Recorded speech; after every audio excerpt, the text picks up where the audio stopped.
Exodus Chapter 1.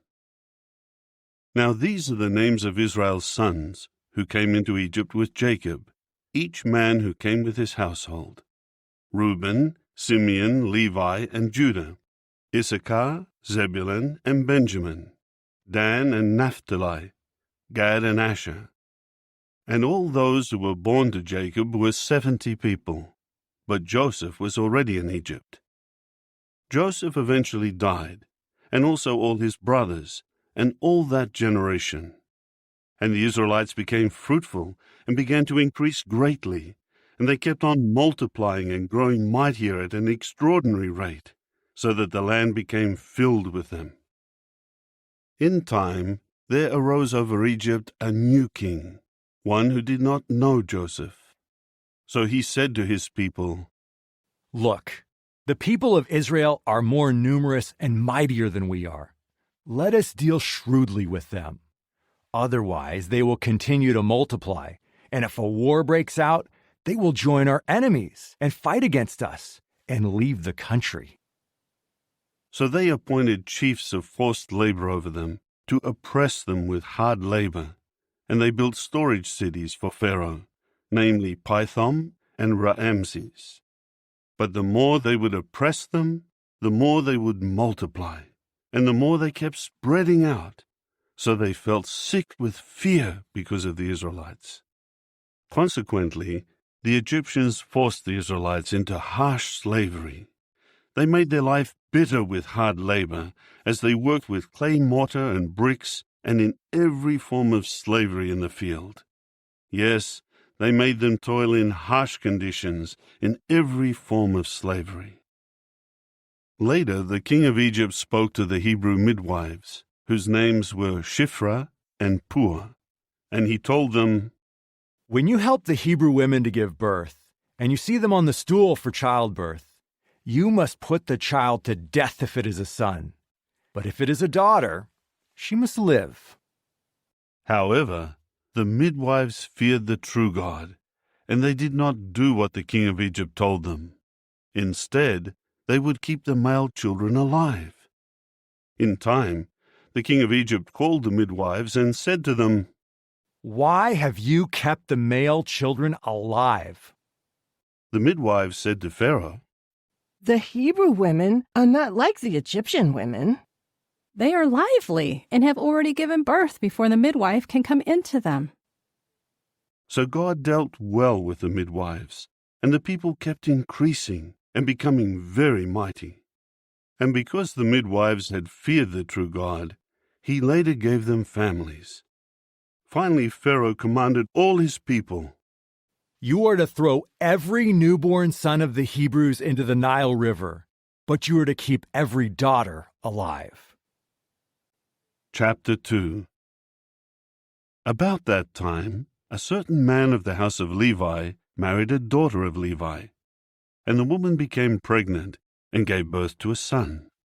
When she saw how beautiful he was, she kept him concealed for 3 months. When she was no longer able to conceal him, she took a papyrus basket and coated it with bitumen and pitch, and put the child in it, and placed it among the reeds by the bank of the Nile River. But his sister stood at a distance to see what would happen to him. When Pharaoh's daughter came down to bathe in the Nile, her female attendants were walking by the side of the Nile, and she caught sight of the basket in the middle of the reeds. She immediately sent her slave girl to get it. When she opened it, she saw the child, and the boy was crying. She felt compassion for him, but she said, "This is one of the children of the Hebrews." Then his sister said to Pharaoh's daughter, "Shall I go and call a nursing woman from the Hebrews to nurse the child for you?" Pharaoh's daughter said to her, "Go." At once the girl went and called the child's mother. Pharaoh's daughter then said to her, "Take this child with you and nurse him for me, and I will pay you." So the woman took the child and nursed him. When the child grew older, she brought him to Pharaoh's daughter, and he became a son to her. She named him Moses, and said, It is because I have drawn him out of the water. Now in those days, after Moses had become an adult, he went out to his brothers to look at the burdens they were bearing. And he caught sight of an Egyptian beating a Hebrew, one of his brothers. So he looked this way and that, and seeing no one, he killed the Egyptian and hid him in the sand. But he went out on the following day, and there were 2 Hebrew men fighting with each other. So he said to the one in the wrong, Why do you strike your companion? At this he said, Who appointed you as a prince and a judge over us? Are you planning to kill me, just as you killed the Egyptian? Moses now was afraid and said, Surely the matter has become known. Then Pharaoh heard about it, and he attempted to kill Moses. But Moses ran away from Pharaoh and went to dwell in the land of Midian, and he sat down by a well. Now the priest of Midian had 7 daughters, and these came to draw water, and to fill the troughs to water their father's flock. But as usual, the shepherds came and drove them away. At this Moses got up and helped the women, and watered their flock. When they came home to their father Reuel, he exclaimed, How is it that you have come home so quickly today? They replied, A certain Egyptian rescued us from the shepherds, and he even drew water for us and watered the flock. He said to his daughters, But where is he? Why did you leave the man behind? Call him, so that he may eat with us. After that Moses consented to stay with the man, and he gave his daughter Zipporah to Moses in marriage. Later she bore a son, and he named him Gershom, for he said, I have become a foreign resident in a foreign land.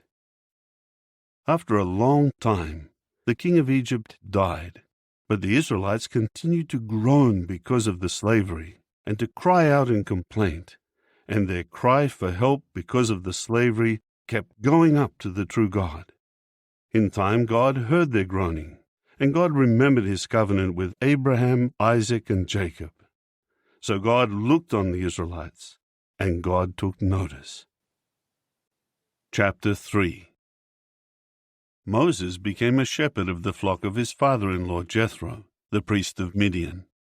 While he was leading the flock to the west side of the wilderness, he eventually came to the mountain of the true God, to Horeb. Then Jehovah's angel appeared to him in a flame of fire in the midst of a thorn bush. As he kept looking, he saw that the thorn bush was on fire, and yet the thorn bush was not consumed. So Moses said, I will go over to inspect this unusual sight, to see why the thorn bush does not burn up. When Jehovah saw that he went over to look, God called to him out of the thorn bush and said, Moses, Moses. To which he said, Here I am. Then he said, Do not come any nearer. Remove your sandals from your feet, because the place where you are standing is holy ground. He went on to say, I am the God of your father, the God of Abraham, the God of Isaac, and the God of Jacob. Then Moses hid his face, because he was afraid to look at the true God. Jehovah added, I have certainly seen the affliction of my people who are in Egypt, and I have heard their outcry because of those who force them to work. I well know the pains they suffer. I will go down to rescue them out of the hand of the Egyptians, and to bring them up out of that land, to a land good and spacious, a land flowing with milk and honey, the territory of the Canaanites, the Hittites, the Amorites, the Perizzites, the Hivites, and the Jebusites. Now look, the outcry of the people of Israel has reached me, and I have seen also the harsh way that the Egyptians are oppressing them. Now come, I will send you to Pharaoh, and you will bring my people the Israelites out of Egypt. However, Moses said to the true God, Who am I, that I should go to Pharaoh and bring the Israelites out of Egypt? To this he said, I will prove to be with you, and this is the sign for you that it was I who sent you. After you have brought the people out of Egypt, you people will serve the true God on this mountain." But Moses said to the true God, "Suppose I go to the Israelites and say to them, 'The God of your forefathers has sent me to you,' and they say to me, 'What is his name?' What should I say to them?" So God said to Moses, "I will become what I choose to become." And he added, "This is what you are to say to the Israelites: 'I will become has sent me to you.'"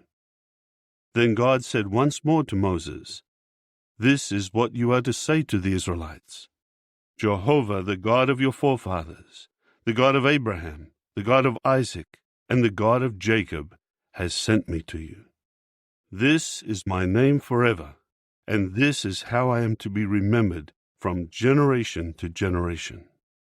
Now go and gather the elders of Israel, and say to them, 'Jehovah, the God of your forefathers, has appeared to me, the God of Abraham, Isaac, and Jacob. And he said, I have certainly taken notice of you, and of what is being done to you in Egypt.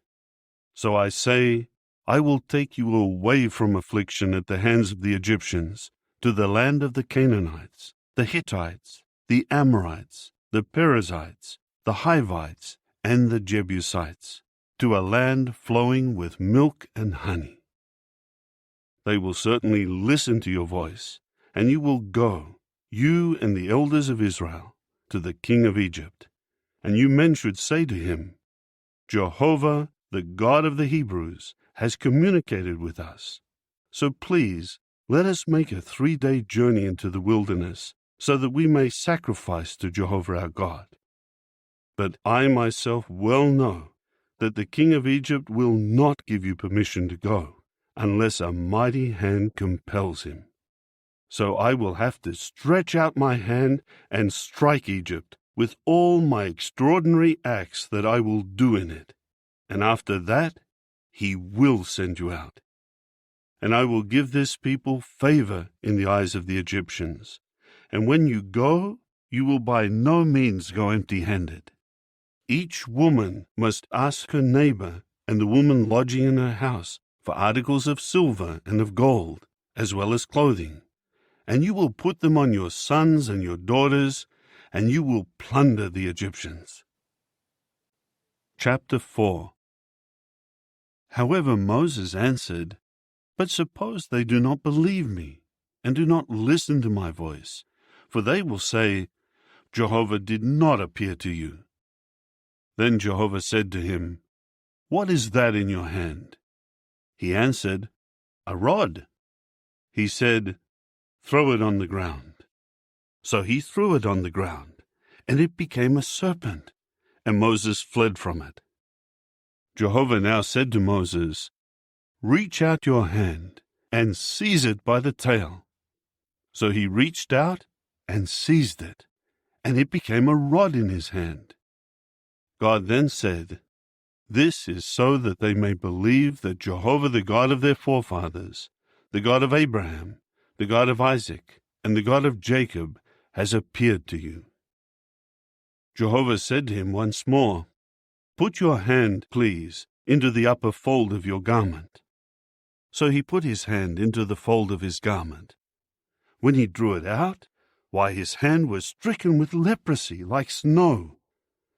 Then he said, Return your hand into the upper fold of your garment. So he returned his hand into his garment. When he drew it out of the garment, it was restored like the rest of his flesh. He said, If they will not believe you or pay attention to the first sign, then they will certainly heed the next sign. Still, even if they will not believe these 2 signs and refuse to listen to your voice, you will take some water from the Nile River and pour it out on the dry land, and the water that you take from the Nile will become blood on the dry land. Moses now said to Jehovah, Pardon me, Jehovah, but I have never been a fluent speaker, neither in the past nor since you have spoken to your servant. For I am slow of speech and slow of tongue. Jehovah said to him, Who made a mouth for man? Or who makes them speechless, deaf, clear-sighted, or blind? Is it not I, Jehovah? So go now, and I will be with you as you speak, and I will teach you what you should say. But he said, Pardon me, Jehovah. Please send anyone whom you want to send. Then Jehovah's anger blazed against Moses, and he said, What about your brother Aaron, the Levite? I know that he can speak very well, and he is now on his way here to meet you. When he sees you, his heart will rejoice. So you must speak to him and put the words in his mouth, and I will be with you and him as you speak, and I will teach you men what to do. He will speak for you to the people, and he will be your spokesman, and you will serve as God to him. And you will take this rod in your hand and perform the signs with it. So Moses went back to Jethro, his father-in-law, and said to him, I want to go, please, and return to my brothers who are in Egypt, to see whether they are still alive. Jethro said to Moses, Go in peace. After that Jehovah said to Moses in Midian, Go, return to Egypt, because all the men who were seeking to kill you are dead. Then Moses took his wife and his sons and lifted them onto a donkey, and he started back to the land of Egypt. Moreover, Moses took the rod of the true God in his hand. Then Jehovah said to Moses, After you have returned to Egypt, see that you perform before Pharaoh all the miracles that I have empowered you to do. But I will allow his heart to become obstinate, and he will not send the people away. You must say to Pharaoh, This is what Jehovah says, Israel is my son, my firstborn. I say to you, send my son away, so that he may serve me. But if you refuse to send him away, I am going to kill your son, your firstborn. Now on the road at the lodging place, Jehovah met him and was seeking to put him to death. Finally Zipporah took a flint and circumcised her son, and caused his foreskin to touch his feet, and said, It is because you are a bridegroom of blood to me. So he let him go. At that time she said, A bridegroom of blood, because of the circumcision. Then Jehovah said to Aaron, Go into the wilderness to meet Moses. So he went and met him at the mountain of the true God, and greeted him with a kiss. And Moses told Aaron all the words of Jehovah, who had sent him, and all the signs that he had commanded him to do. After that, Moses and Aaron went and gathered all the elders of the Israelites. Aaron told them all the words that Jehovah had spoken to Moses, and he performed the signs before the eyes of the people. At this, the people believed. When they heard that Jehovah had turned his attention to the Israelites, and that he had seen their affliction, they bowed down and prostrated themselves. Chapter 5. Afterward, Moses and Aaron went in and said to Pharaoh, This is what Jehovah, the God of Israel, says. Send my people away, so that they may celebrate a festival to me in the wilderness. But Pharaoh said, Who is Jehovah, that I should obey his voice to send Israel away? I do not know Jehovah at all, and what is more, I will not send Israel away. But they said, The God of the Hebrews has communicated with us. Please, we want to make a 3-day journey into the wilderness and sacrifice to Jehovah our God. Otherwise, he will strike us with disease or with the sword. The king of Egypt replied to them, Why is it, Moses and Aaron, that you are taking the people away from their work? Return to your labor. And Pharaoh continued, Look at how many people of the land there are, and you would have them rest from their labor.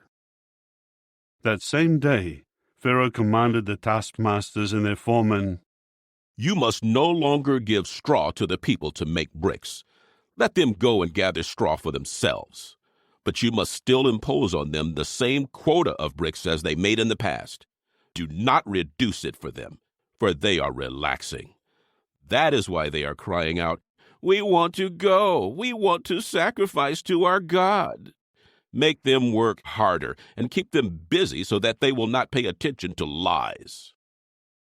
So the taskmasters and their foremen went out and said to the people, Here is what Pharaoh has said.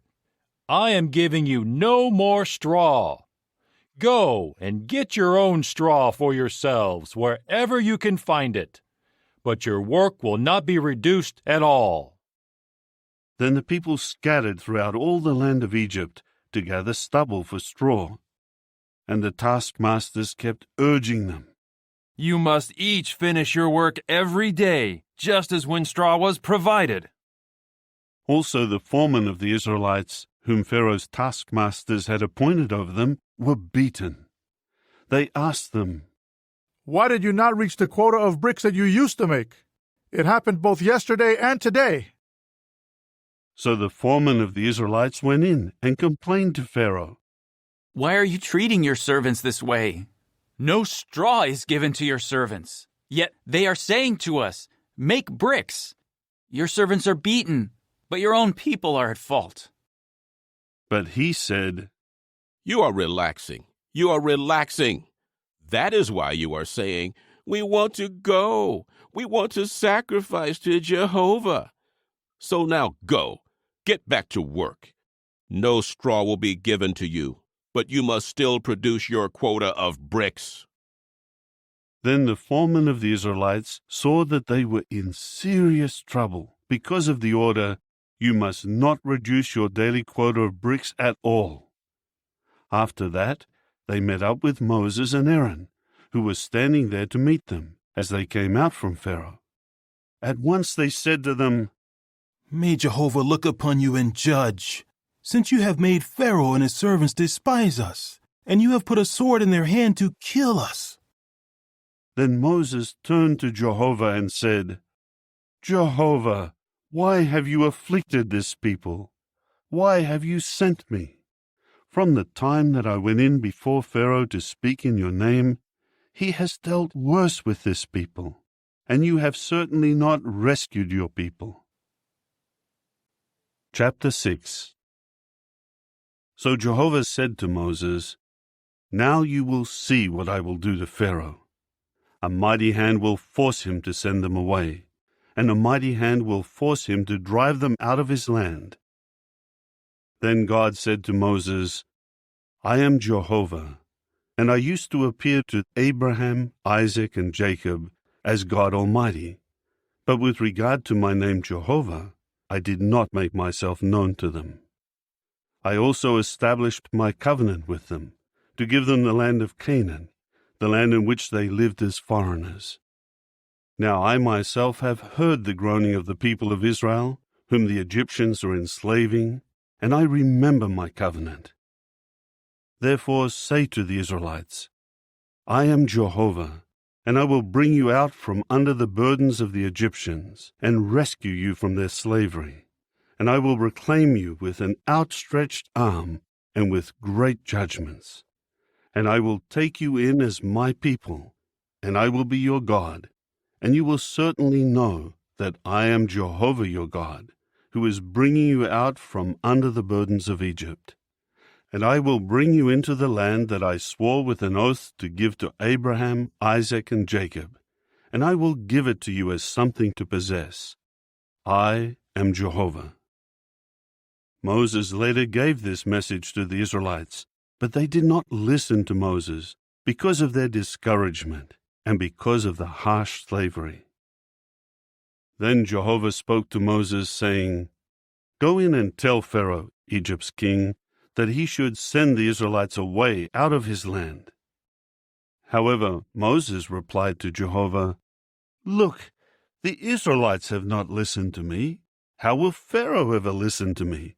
as I speak with difficulty." But Jehovah again told Moses and Aaron what commands to give to the Israelites and to Pharaoh, Egypt's king, in order to bring the Israelites out of the land of Egypt. These are the heads of the house of their fathers. The sons of Reuben, Israel's firstborn, were Hanoch, Palu, Hezron, and Carmi. These are the families of Reuben. The sons of Simeon were Jemuel, Jamin, Ohad, Jachin, Zohar, and Shael, the son of a Canaanite woman. These are the families of Simeon. These are the names of the sons of Levi, according to their family descents: Gershon, Kohath, and Merari. The length of Levi's life was 137 years. The sons of Gershon were Libni and Shimei, according to their families.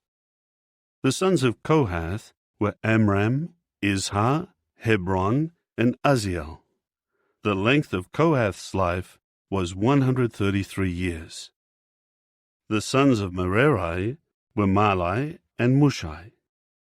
These were the families of the Levites, according to their family descents. Now Amram took Jochebed, his father's sister, as his wife. She bore him Aaron and Moses. The length of Amram's life was 137 years. The sons of Izhar were Korah, Nepheg, and Zichri. The sons of Uzziel were Mishael, Elzaphan, and Sithri. Now Aaron took Elisheba, Aminadab's daughter, the sister of Nahshon, as his wife. She bore him Nadab, Abihu, Eleazar, and Ithamar. The sons of Korah were Assir, Elkanah, and Abiasaph. These were the families of the Korahites. Eleazar, Aaron's son, took one of the daughters of Putiel as his wife. She bore him Phinehas. These are the heads of the paternal houses of the Levites, according to their families. This is the Aaron and Moses to whom Jehovah said, "Bring the people of Israel out of the land of Egypt, company by company." It was they who spoke to Pharaoh, Egypt's king, to bring the people of Israel out of Egypt. It was this Moses and Aaron. On that day when Jehovah spoke to Moses in the land of Egypt, Jehovah told Moses, "I am Jehovah. Speak to Pharaoh, king of Egypt, everything I am speaking to you." Then Moses said before Jehovah, "Look, I speak with difficulty, so how will Pharaoh ever listen to me?" Chapter 7. Jehovah then said to Moses, "See, I have made you like God to Pharaoh, and Aaron your own brother will become your prophet. You are to repeat everything that I will command you, and Aaron your brother will speak to Pharaoh, and he will send the Israelites away from his land. As for me, I will allow Pharaoh's heart to become obstinate, and I will multiply my signs and my miracles in the land of Egypt. But Pharaoh will not listen to you, and I will lay my hand upon Egypt and bring my multitudes, my people, the Israelites, out of the land of Egypt with great judgments. And the Egyptians will certainly know that I am Jehovah, when I stretch out my hand against Egypt and bring the Israelites out from among them." Moses and Aaron did what Jehovah had commanded them. They did just so. Moses was 80 years old, and Aaron was 83 years old when they spoke to Pharaoh. Jehovah now said to Moses and Aaron, "If Pharaoh says to you, 'Perform a miracle,' then tell Aaron, 'Take your rod and throw it down before Pharaoh. It will become a big snake.'" So Moses and Aaron went into Pharaoh and did exactly as Jehovah had commanded. Aaron threw his rod down before Pharaoh and his servants, and it became a big snake. However, Pharaoh summoned the wise men and the sorcerers, and the magic-practicing priests of Egypt also did the same thing with their magic. Each one threw down his rod, and they became big snakes. But Aaron's rod swallowed up their rods. Still, Pharaoh's heart became obstinate, and he did not listen to them, just as Jehovah had said. Then Jehovah said to Moses, Pharaoh's heart is unresponsive. He has refused to send the people away. Go to Pharaoh in the morning. Look, he is going out to the water. And you should station yourself to meet him by the edge of the Nile River, and take with you in your hand the rod that turned into a serpent. And you must say to him, Jehovah, the God of the Hebrews, has sent me to you. And he says, Send my people away, so that they may serve me in the wilderness. But you have not obeyed until now. This is what Jehovah says, By this you will know that I am Jehovah. Here I am striking the water that is in the Nile River with the rod that is in my hand, and it will turn into blood. And the fish that are in the Nile will die, and the Nile will stink, and the Egyptians will find it impossible to drink water from the Nile. Then Jehovah said to Moses, Say to Aaron, Take your rod, and stretch out your hand over the waters of Egypt, over its rivers, over its canals, over its marshes, and over all its reservoirs, that they may become blood. There will be blood in all the land of Egypt, even in the wooden and stone containers. Immediately Moses and Aaron did just as Jehovah had commanded. He lifted up the rod and struck the water that was in the Nile River before the eyes of Pharaoh and his servants, and all the water that was in the river was turned into blood. And the fish that were in the river died, and the river began to stink, and the Egyptians were unable to drink water from the Nile, and there was blood throughout the land of Egypt. Nevertheless, the magic-practicing priests of Egypt did the same thing with their secret arts, so that Pharaoh's heart continued to be obstinate, and he did not listen to them, just as Jehovah had said. Then Pharaoh returned to his house, and he did not take this to heart either. So all the Egyptians were digging all around the Nile for water to drink, because they could not drink any water of the Nile. And 7 full days passed after Jehovah struck the Nile. Chapter 8. Then Jehovah said to Moses, Go into Pharaoh, and say to him, This is what Jehovah says, Send my people away, so that they may serve me. If you keep refusing to send them away, I will plague all your territory with frogs, and the Nile River will swarm with frogs, and they will come up and enter into your house, into your bedroom, on your bed, into the houses of your servants, and on your people, into your ovens, and into your kneading troughs. On you, on your people, and on all your servants, the frogs will come up.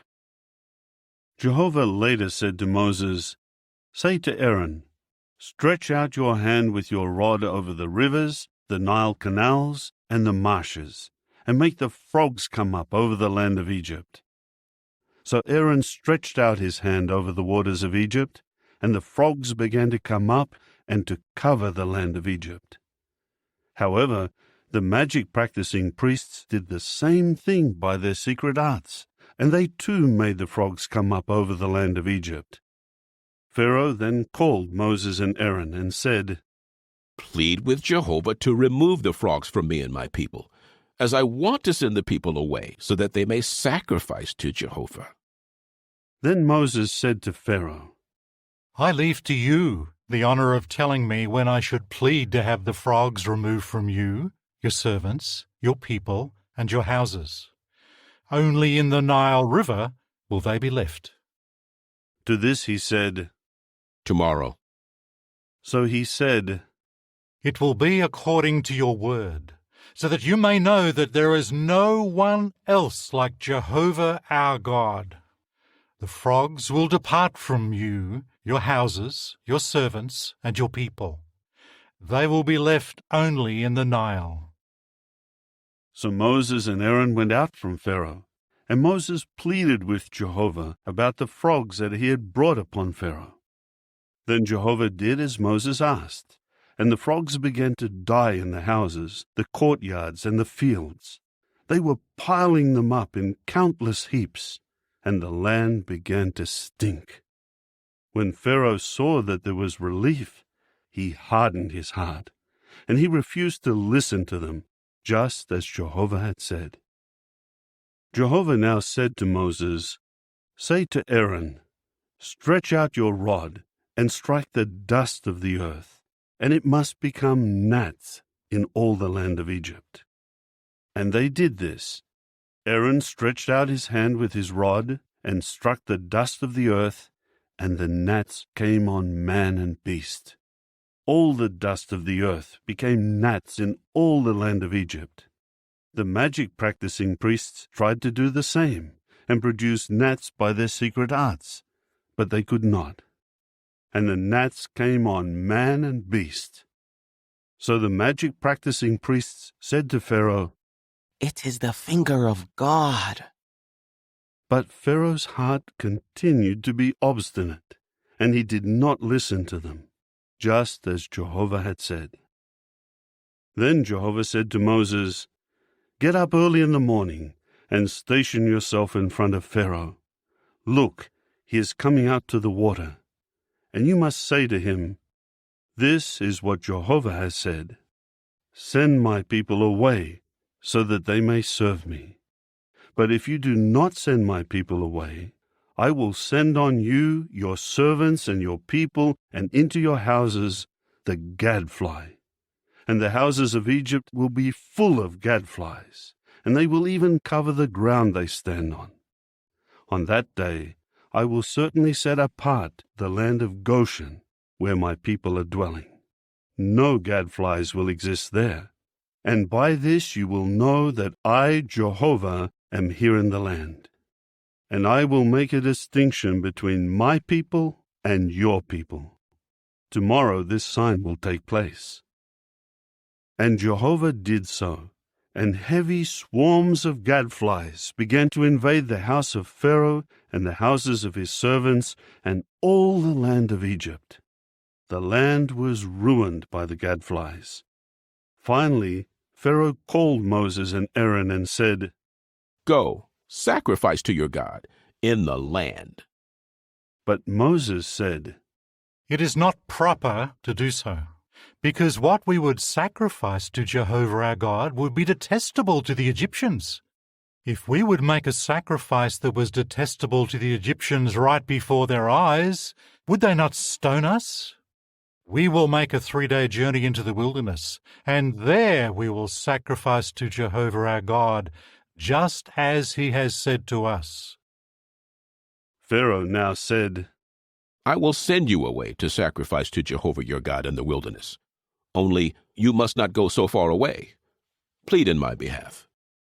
Then Moses said, "Now I am going away from you, and I will plead with Jehovah, and the gadflies will depart from Pharaoh, his servants, and his people tomorrow. But Pharaoh must stop trifling with us by refusing to send the people away to sacrifice to Jehovah." Moses then went out from Pharaoh and pleaded with Jehovah.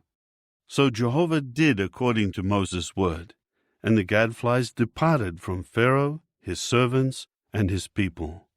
Not one was left. However, Pharaoh again hardened his heart and did not send the people away. Chapter 9.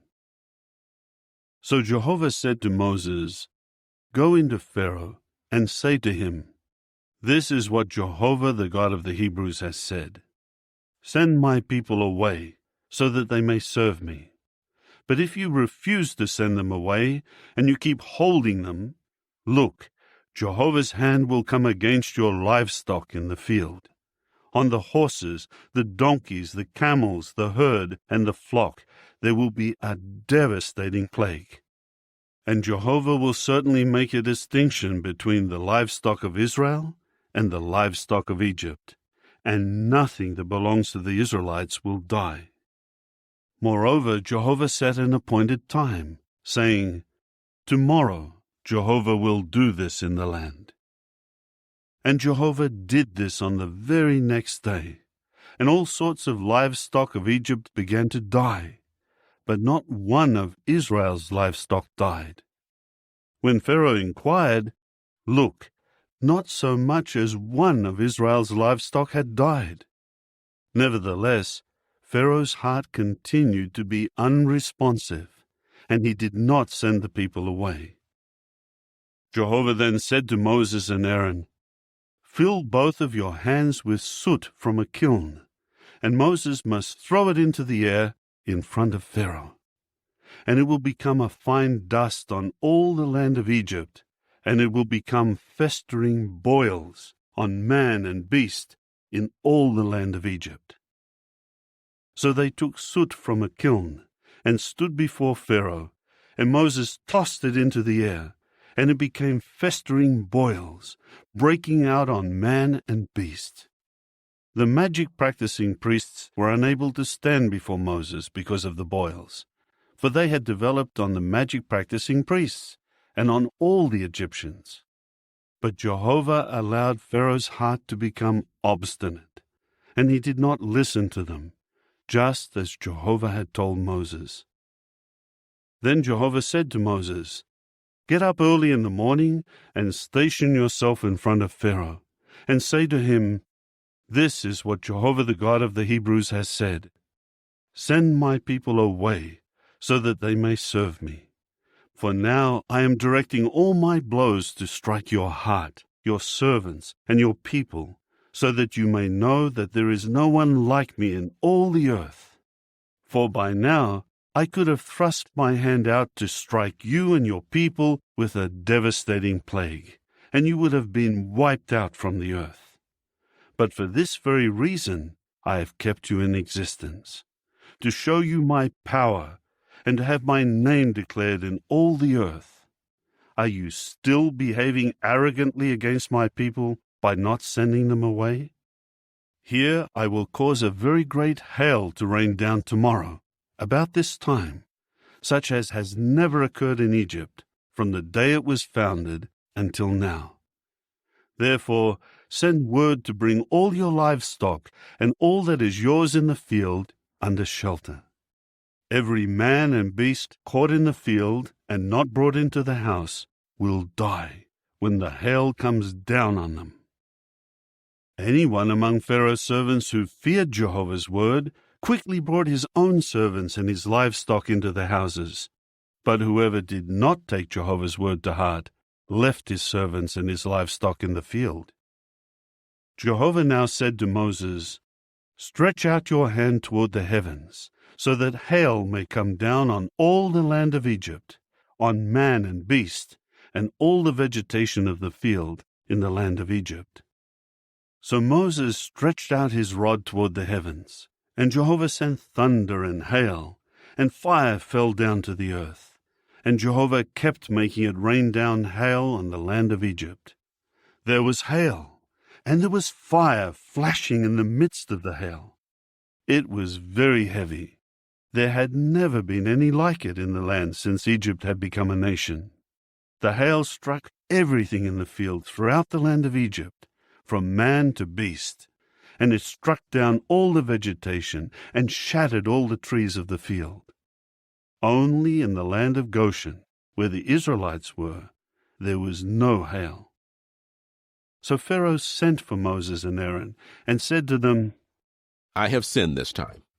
Jehovah is righteous, and I and my people are in the wrong. Plead with Jehovah that there may be an end to God's thunder and hail. Then I will be willing to send you away, and you will not stay any longer." So Moses said to him, "As soon as I go out of the city, I will spread out my hands before Jehovah. The thunder will stop, and the hail will not continue any longer, so that you may know that the earth belongs to Jehovah. But as for you and your servants, I know already that even then you will not fear Jehovah God." Now the flax and the barley had been struck down, because the barley was in the ear, and the flax had flower buds. But the wheat and the spelt had not been struck down, because they were later crops. Moses now went out of the city from Pharaoh, and spread out his hands before Jehovah, and the thunder and the hail stopped, and the rain quit pouring down on the earth. When Pharaoh saw that the rain, the hail, and the thunder had stopped, he sinned again, and hardened his heart, he as well as his servants. And Pharaoh's heart continued obstinate, and he did not send the Israelites away, just as Jehovah had stated through Moses. Chapter 10. Then Jehovah said to Moses, "Go into Pharaoh, for I have allowed his heart and the hearts of his servants to become unresponsive, so that I may display these signs of mine right before him, and in order that you may declare to your sons and your grandsons how severely I have dealt with Egypt, and what signs I have performed among them. And you will certainly know that I am Jehovah." So Moses and Aaron went into Pharaoh and said to him, "This is what Jehovah, the God of the Hebrews, has said. How long will you refuse to submit to me? Send my people away, so that they may serve me. For if you keep refusing to send my people away, here I am bringing locusts within your boundaries tomorrow, and they will cover the surface of the earth, and it will not be possible to see the ground. They will eat up what escaped the hail and was left for you, and they will eat all your trees that are growing in the field. They will fill your houses, the houses of all your servants, and the houses of all Egypt, to an extent that your fathers and your grandfathers never saw, from the time they have been in this land until today." With that he turned and went out from Pharaoh. Then Pharaoh's servants said to him, "How long will this man continue to menace us? Send the men away, so that they may serve Jehovah their God." Do you not yet realize that Egypt has been ruined? So Moses and Aaron were brought back to Pharaoh, and he said to them, "Go, serve Jehovah your God. But just who will be going?"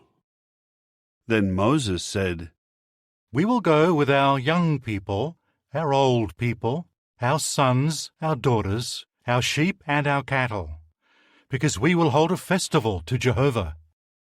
He said to them, "If I ever send you and your children away, then Jehovah is indeed with you. It is clear that you intend to do something evil. No, only your men may go and serve Jehovah, for that is what you requested." With that, they were driven out from before Pharaoh. Jehovah now said to Moses, "Stretch out your hand over the land of Egypt for the locusts, so that they may come up over the land of Egypt and eat up all the vegetation of the land, everything that the hail has let remain." At once Moses stretched out his rod over the land of Egypt, and Jehovah caused an east wind to blow on the land, all that day and all night. The morning came, and the east wind brought the locusts. And the locusts came up over all the land of Egypt, and settled down on the whole territory of Egypt. It was extremely severe. Never before had there been so many locusts, nor would there ever be so many again. They covered the surface of the entire land, and the land grew dark with them. They devoured all the vegetation of the land, and all the fruit of the trees that the hail had left. Nothing green was left on the trees, or on the vegetation of the field, in all the land of Egypt.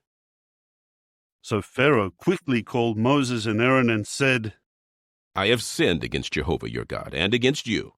Now please, pardon my sin, just this once, and plead with Jehovah your God that he just remove this deadly plague from upon me." So he went out from Pharaoh and pleaded with Jehovah. Then Jehovah caused the wind to shift, and it became a very stiff west wind, and it carried the locusts away and drove them into the Red Sea. Not a single locust remained in all the territory of Egypt. However, Jehovah allowed Pharaoh's heart to become obstinate, and he did not send the Israelites away.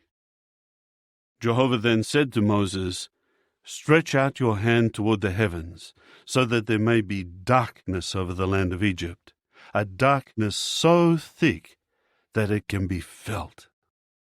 Moses immediately stretched out his hand toward the heavens, and there was a dense darkness in all the land of Egypt for 3 days. They did not see one another, and none of them got up from where they were for 3 days. But all the Israelites had light in their dwellings. Pharaoh then called Moses and said, "Go, serve Jehovah. Only your sheep and your cattle will remain behind. Even your children may go with you." But Moses said, "You yourself will also provide us with sacrifices and burnt offerings, and we will offer them to Jehovah our God. Our livestock will also go with us. Not an animal will be allowed to remain, because we will be using some of them to worship Jehovah our God, and we do not know what we will offer in worship to Jehovah until we arrive there." So Jehovah allowed Pharaoh's heart to become obstinate, and he did not consent to send them away. Pharaoh said to him, "Get out of my sight. Make sure that you do not try to see my face again, for on the day you see my face, you will die." To this Moses said, "Just as you have spoken, I will not try to see your face again." Chapter 11. Then Jehovah said to Moses, "One more plague I am going to bring upon Pharaoh in Egypt. After that he will send you away from here. When he does send you away, he will literally drive you out of here. Now tell the people that all the men and women should ask their neighbor for articles of silver and of gold." And Jehovah gave the people favor in the eyes of the Egyptians. Moreover, Moses himself had become highly esteemed in the land of Egypt, among Pharaoh's servants and among the people. Moses then said, "This is what Jehovah has said. About midnight I am going out into the midst of Egypt, and every firstborn in the land of Egypt will die, from the firstborn of Pharaoh, who is sitting on his throne, to the firstborn of the slave girl who is working at the handmill, and every firstborn of the livestock. Throughout all the land of Egypt there will be a great outcry, such as has never occurred nor will ever occur again. But not even a dog will bark at the Israelites, at the men or their livestock, so that you may know that Jehovah can make a distinction between the Egyptians and the Israelites. And all your servants will certainly come down to me and prostrate themselves to me, saying, 'Go, you and all the people who follow you.' And after that, I will go out." With that, he went out from Pharaoh in the heat of anger. Jehovah then said to Moses, "Pharaoh will not listen to you, in order for my miracles to be multiplied in the land of Egypt." Moses and Aaron performed all these miracles before Pharaoh, but Jehovah allowed Pharaoh's heart to become obstinate, so that he did not send the Israelites away from his land. Chapter 12. Jehovah now said to Moses and Aaron in the land of Egypt, "This month will be the beginning of the months for you. It will be the first of the months of the year for you. Speak to the entire assembly of Israel, saying, On the 10th day of this month, they should each take for themselves a sheep for their father's house, a sheep to a house. But if the household is too small for the sheep, they and their nearest neighbor should share it between themselves in their house, according to the number of people. When making the calculation, determine how much of the sheep each one will eat. Your sheep should be a sound 1-year-old male. You may choose from the young rams or from the goats. You must care for it until the 14th day of this month, and the whole congregation of the assembly of Israel must slaughter it at twilight. They must take some of the blood and splash it on the 2 doorposts and the upper part of the doorway of the houses in which they eat it. They must eat the meat on this night. They should roast it over the fire and eat it along with unleavened bread and bitter greens. Do not eat any of it raw or boiled, cooked in water, but roast it over the fire, its head together with its shanks and its inner parts. You must not save any of it until morning, but any of it left over until morning you should burn with fire. And this is how you should eat it, with your belt fastened, sandals on your feet, and your staff in your hand, and you should eat it in a hurry. It is Jehovah's Passover. For I will pass through the land of Egypt on this night, and strike every firstborn in the land of Egypt, from man to beast, and I will execute judgment on all the gods of Egypt. I am Jehovah. The blood will serve as your sign on the houses where you are, and I will see the blood and pass over you, and the plague will not come on you to destroy you when I strike the land of Egypt. This day will serve as a memorial for you, and you must celebrate it as a festival to Jehovah throughout your generations. As a lasting statute, you should celebrate it. 7 days you are to eat unleavened bread. Yes, on the first day you are to remove the sourdough from your houses, because anyone eating what is leavened from the first day down to the 7th, that person must be cut off from Israel. On the first day you will hold a holy convention, and on the 7th day another holy convention. No work is to be done on these days. Only what every person needs to eat, that alone may be prepared for you. You must keep the festival of unleavened bread, for on this very day I will bring your multitudes out of the land of Egypt. And you must keep this day throughout your generations as a lasting statute. In the first month, on the 14th day of the month, in the evening, you are to eat unleavened bread until the 21st day of the month, in the evening. No sourdough is to be found in your houses for 7 days, because if anyone eats what is leavened, whether he is a foreigner or a native of the land, that person must be cut off from the assembly of Israel. You should not eat anything leavened. In all your homes you are to eat unleavened bread. Moses promptly called all the elders of Israel and said to them, Go and select young animals for each of your families and slaughter the Passover sacrifice.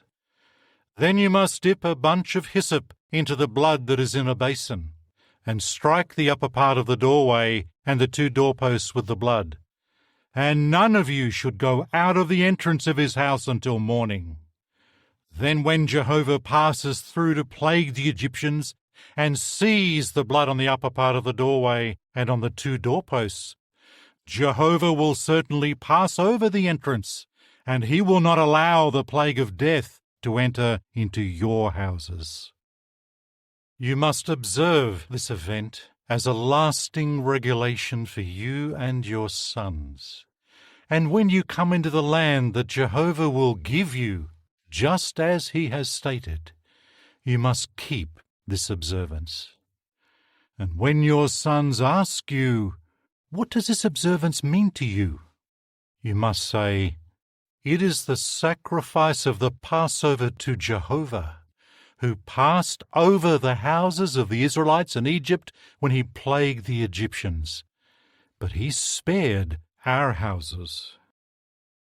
Then the people bowed low and prostrated themselves. So the Israelites went and did just as Jehovah had commanded Moses and Aaron. They did just so. Then at midnight, Jehovah struck down every firstborn in the land of Egypt, from the firstborn of Pharaoh, who was sitting on his throne, to the firstborn of the captive who was in the prison, and every firstborn of the animals. Pharaoh got up that night, along with all his servants and all the other Egyptians. And there was a great outcry among the Egyptians, because there was not a house where someone was not dead. At once he called Moses and Aaron by night and said, "Get up, get out from among my people, both you and the other Israelites. Go and serve Jehovah, just as you have said.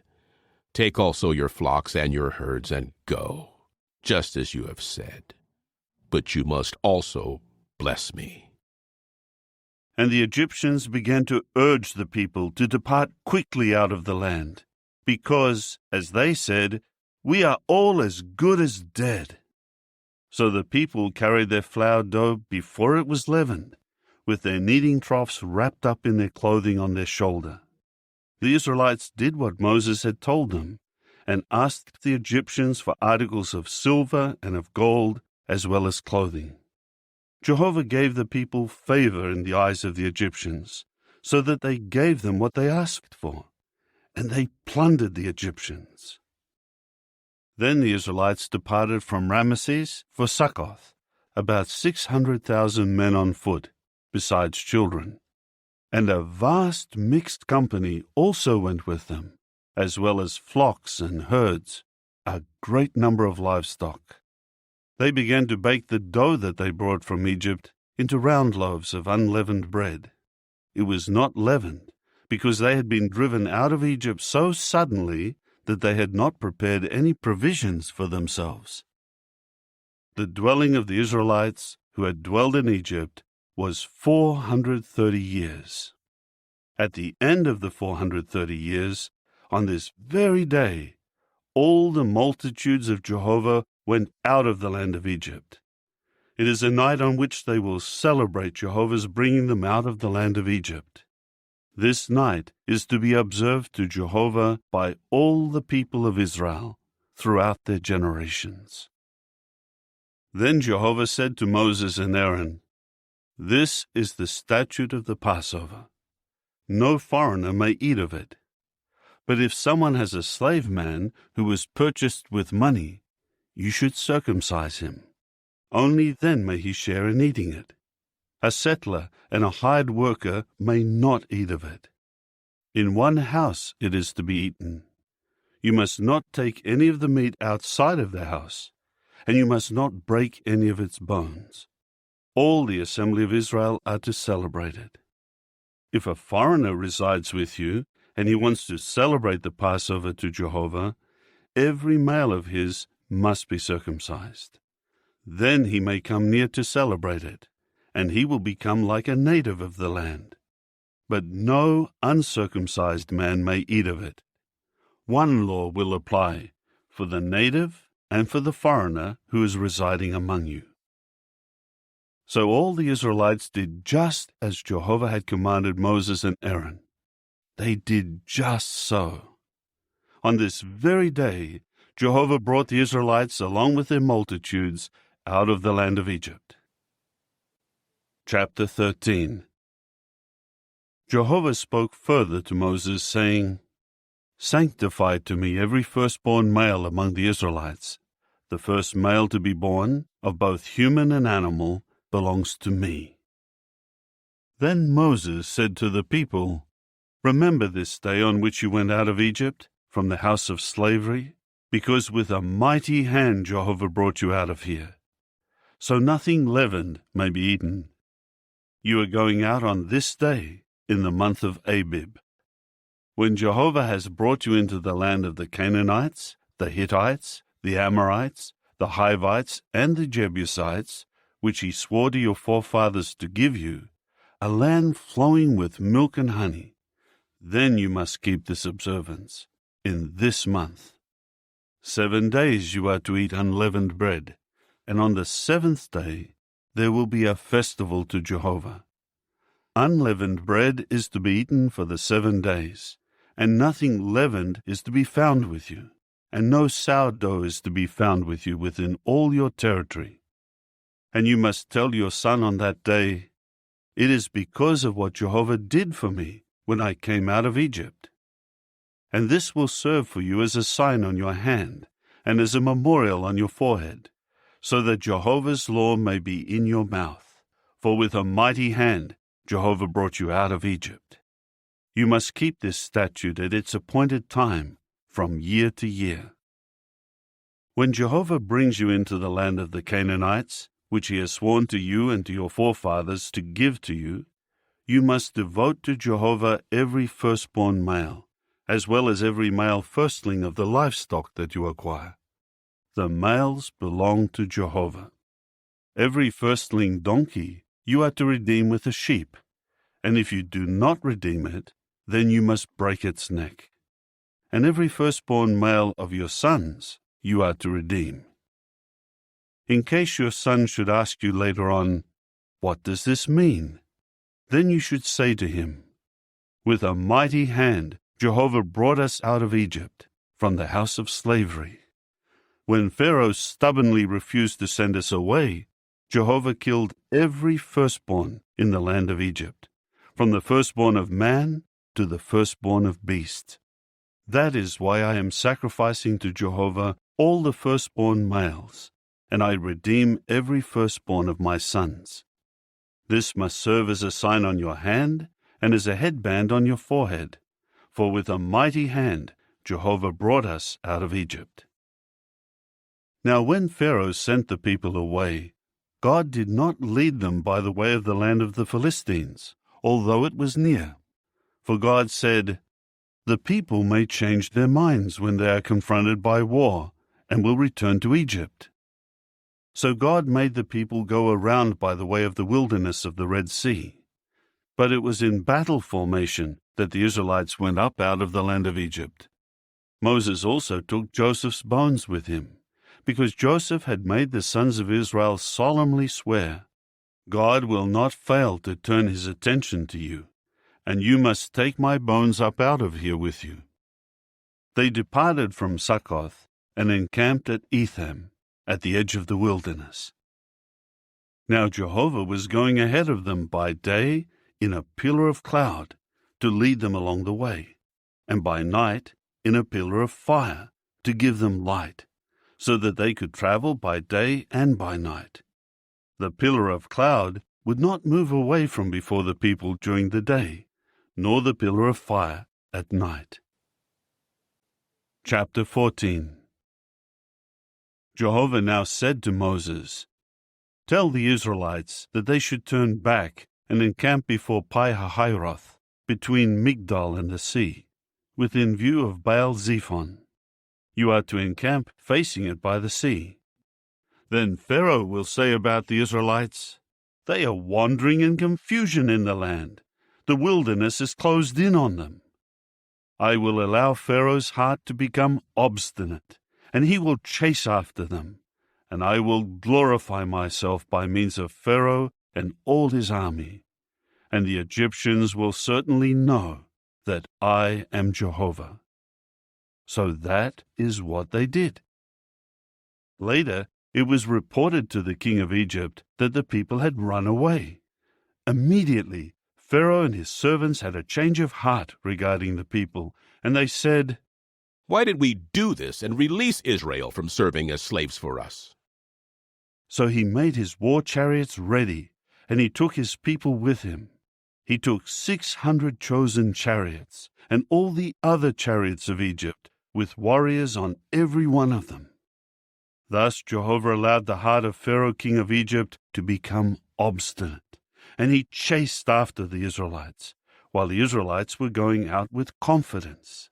The Egyptians chased after them, and all the chariot horses of Pharaoh and his cavalrymen and his army were catching up with them, while they were camping by the sea, by Pi-hahiroth, facing Baal-zephon. When Pharaoh got closer, the Israelites raised their eyes and saw the Egyptians pursuing them. The Israelites became terrified and began to cry out to Jehovah. They said to Moses, "Is it because there are no burial places in Egypt that you have brought us here to die in the wilderness? What have you done to us by leading us out of Egypt?" Is this not the very thing we told you in Egypt when we said, 'Let us alone, so that we may serve the Egyptians'? For it is better for us to serve the Egyptians than to die in the wilderness." Then Moses said to the people, "Do not be afraid. Stand firm and see the salvation of Jehovah that he will perform for you today. For the Egyptians whom you see today, you will never ever see again. Jehovah himself will fight for you, and you will keep silent." Jehovah now said to Moses, "Why do you keep crying out to me? Tell the Israelites that they should break camp. As for you, lift up your rod and stretch out your hand over the sea and divide it, so that the Israelites may go through the midst of the sea on dry ground. As for me, I am allowing the hearts of the Egyptians to become obstinate, so that they will go in after them.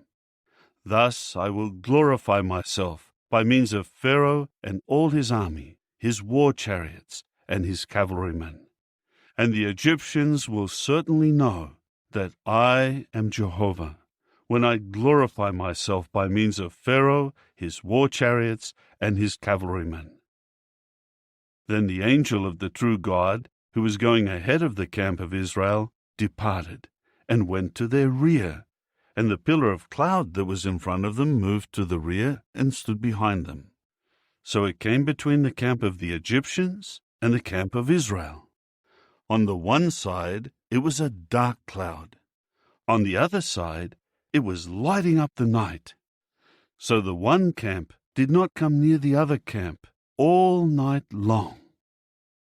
Moses now stretched out his hand over the sea, and Jehovah drove the sea back with a strong east wind all night long, turning the sea basin into dry ground, and the waters divided. So the Israelites went through the midst of the sea on dry ground, while the waters formed a wall on their right hand and on their left. The Egyptians pursued them, and all Pharaoh's horses, his war chariots, and his cavalrymen began going after them into the midst of the sea. During the morning watch, Jehovah looked at the camp of the Egyptians from within the pillar of fire and cloud, and he threw the camp of the Egyptians into confusion. He kept taking wheels off their chariots, so that they were driving them with difficulty, and the Egyptians were saying, "Let us flee from any contact with Israel, because Jehovah is fighting for them against the Egyptians." Then Jehovah said to Moses, "Stretch out your hand over the sea, so that the waters may come back over the Egyptians, their war chariots, and their cavalrymen." Moses at once stretched out his hand over the sea, and as morning approached, the sea returned to its normal condition. As the Egyptians fled from it, Jehovah shook the Egyptians off into the midst of the sea. The returning waters covered the war chariots and the cavalrymen, and all of Pharaoh's army who had gone into the sea after them. Not so much as one among them was allowed to survive. But the Israelites walked on dry ground in the midst of the seabed, and the waters formed a wall on their right hand and on their left. Thus Jehovah saved Israel on that day from the hand of the Egyptians, and Israel saw the Egyptians dead on the seashore. Israel also saw the great power that Jehovah wielded against the Egyptians, and the people began to fear Jehovah and to put faith in Jehovah and in his servant Moses. Chapter 15. At that time Moses and the Israelites sang this song to Jehovah. "Let me sing to Jehovah, for he has become highly exalted. The horse and its rider he has hurled into the sea. My strength and my might is Jah, since he has become my salvation.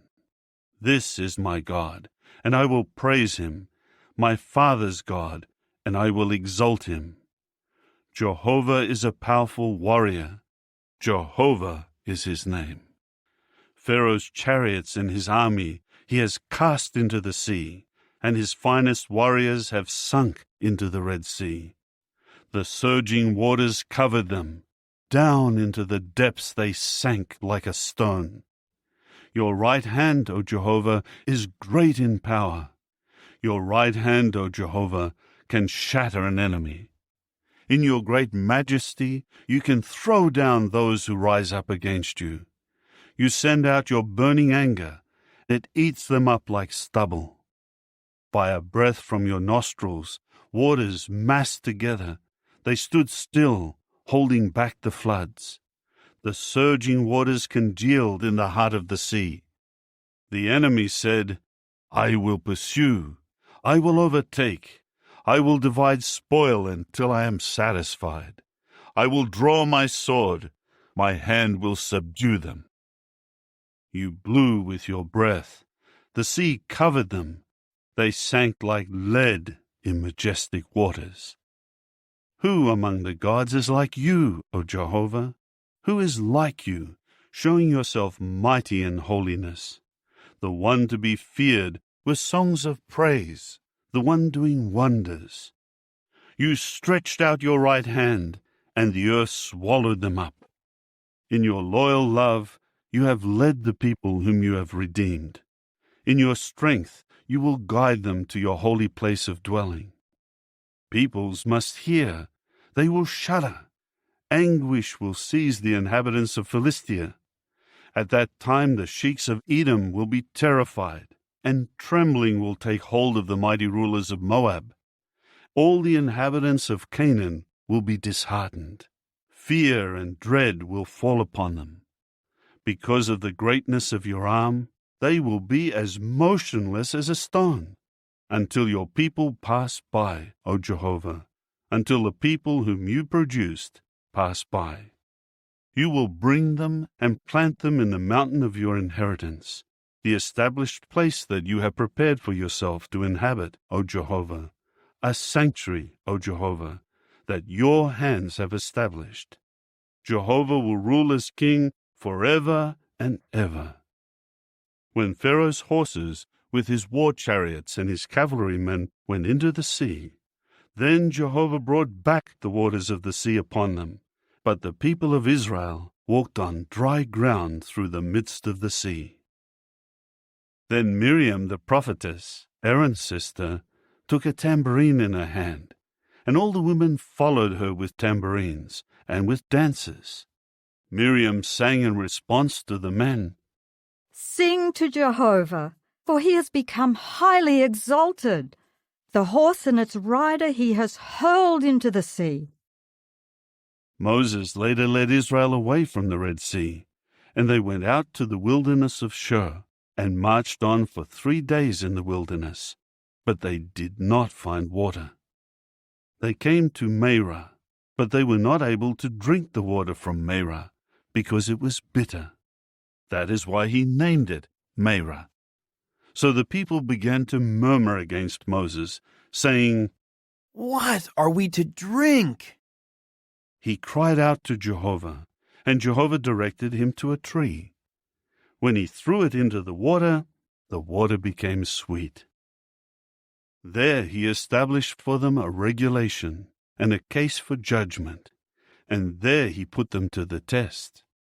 He said, If you will strictly listen to the voice of Jehovah your God, and will do what is right in his eyes, and will pay attention to his commandments, and keep all his regulations, I will not bring upon you any of the diseases that I brought upon the Egyptians, for I, Jehovah, am healing you. After that they came to Elim, where there were 12 springs of water and 70 palm trees. So they camped there by the water. Chapter 16. After they departed from Elim, the entire assembly of the Israelites eventually came to the wilderness of Sin, which is between Elim and Sinai, on the 15th day of the 2nd month after their departure from the land of Egypt. Then the entire assembly of the Israelites began to murmur against Moses and Aaron in the wilderness. The Israelites kept saying to them, If only we had died by Jehovah's hand in the land of Egypt, while we were sitting by the pots of meat, while we were eating bread to satisfaction. Now you have brought us out into this wilderness to put this whole congregation to death by famine." Then Jehovah said to Moses, "Here I am raining down bread for you from the heavens, and each of the people should go out to gather his amount day by day, so that I may put them to the test, to see whether they will walk in my law or not. But on the 6th day, when they prepare what they have gathered, it is to be double the amount that they pick up on each of the other days." So Moses and Aaron said to all the Israelites, "In the evening you will certainly know that it is Jehovah who brought you out of the land of Egypt. In the morning you will see Jehovah's glory, for he has heard your murmurings against Jehovah. Who are we that you should murmur against us?" Moses continued, "When Jehovah gives you meat to eat in the evening, and in the morning bread to satisfaction, you will see that Jehovah has heard your murmurings, that you are murmuring against him. But who are we? Your murmurings are not against us, but against Jehovah." Then Moses said to Aaron, "Tell the entire assembly of the Israelites, 'Come near before Jehovah, for he has heard your murmurings.'" As soon as Aaron had spoken to the entire assembly of the Israelites, they turned and faced toward the wilderness, and look, Jehovah's glory appeared in the cloud. Jehovah spoke further to Moses, saying, "I have heard the murmurings of the Israelites. Tell them, at twilight you will eat meat, and in the morning you will be satisfied with bread, and you will certainly know that I am Jehovah your God." So that evening quail came and covered the camp, and in the morning a layer of dew was all around the camp. When the layer of dew evaporated, there was a fine, flaky substance on the surface of the wilderness, as fine as frost on the ground. When the Israelites saw it, they began to say to one another, "What is it?" For they did not know what it was. Moses said to them, "It is the bread that Jehovah has given you for food. This is what Jehovah has commanded. Each one should gather it according to how much he can eat. You are to take an omer measure for each individual according to the number of the people that each of you has in his tent."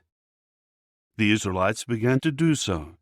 They gathered it, some gathering much, and some gathering little. When they would measure it by the omer, the one who had gathered much had no surplus, and the one who had gathered little had no shortage. They each gathered it according to what they could eat. Then Moses said to them, "Nobody should leave any of it until the morning." But they did not listen to Moses. When some men left some of it until the morning, it bred worms and stank, and Moses became indignant at them. They would pick it up morning by morning, each one according to what he could eat. When the sun got hot, it melted. On the 6th day, they picked up twice as much bread, 2 omer measures for each person. So all the chieftains of the assembly came and reported it to Moses. At that he said to them, "It is what Jehovah has said. Tomorrow there will be a complete rest, a holy Sabbath to Jehovah. Bake what you need to bake, and boil what you need to boil. Then save whatever is left over and keep it until the morning." So they saved it until the morning, just as Moses had commanded, and it did not stink, nor were there maggots in it. Then Moses said, "Eat it today, because today is a Sabbath to Jehovah. Today you will not find it on the ground. You will pick it up for 6 days, but on the 7th day, the Sabbath, there will be none." However, some of the people did go out to pick it up on the 7th day, but they found nothing. So Jehovah said to Moses, "How long will you refuse to keep my commandments and my laws? Take notice of the fact that Jehovah has given you the Sabbath. That is why he is giving you the bread for 2 days on the 6th day. Everyone must stay where he is, nobody is to leave his locality on the seventh day. So the people observed the Sabbath on the seventh day. The house of Israel named the bread manna. It was white, like coriander seed, and its taste was like that of flat cakes with honey. Then Moses said, "This is what Jehovah has commanded. Fill an omer measure of it, as something to be kept throughout your generations, so that they may see the bread that I gave you to eat in the wilderness, when I was bringing you out of the land of Egypt." So Moses said to Aaron, "Take a jar, and put in it an omer measure of manna, and deposit it before Jehovah as something to be kept throughout your generations." Just as Jehovah commanded Moses, Aaron placed it before the testimony so that it might be preserved. The Israelites ate the manna for 40 years, until they came to a land that was inhabited. They ate the manna until they came to the frontier of the land of Canaan. Now an omer is a tenth of an ephah measure. Chapter 17. The entire assembly of the Israelites departed from the wilderness of Sin by stages, according to the order of Jehovah, and they camped at Rephidim. But there was no water for the people to drink. So the people began quarreling with Moses and saying, "Give us water to drink." But Moses said to them, "Why are you quarreling with me? Why do you keep putting Jehovah to the test?"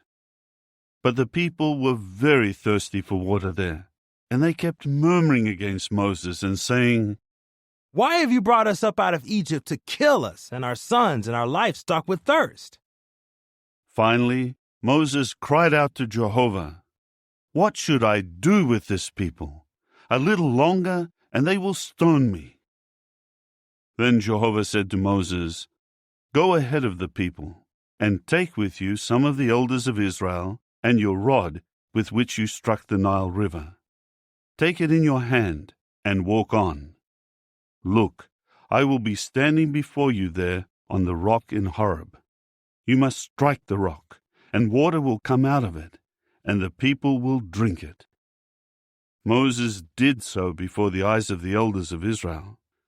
So he named the place Massah and Meribah, because of the quarreling of the Israelites, and because they put Jehovah to the test by saying, "Is Jehovah in our midst or not?" Then the Amalekites came and fought against Israel in Rephidim. At this Moses said to Joshua, "Choose men for us, and go out to fight against the Amalekites. Tomorrow I will stand on top of the hill, with the rod of the true God in my hand."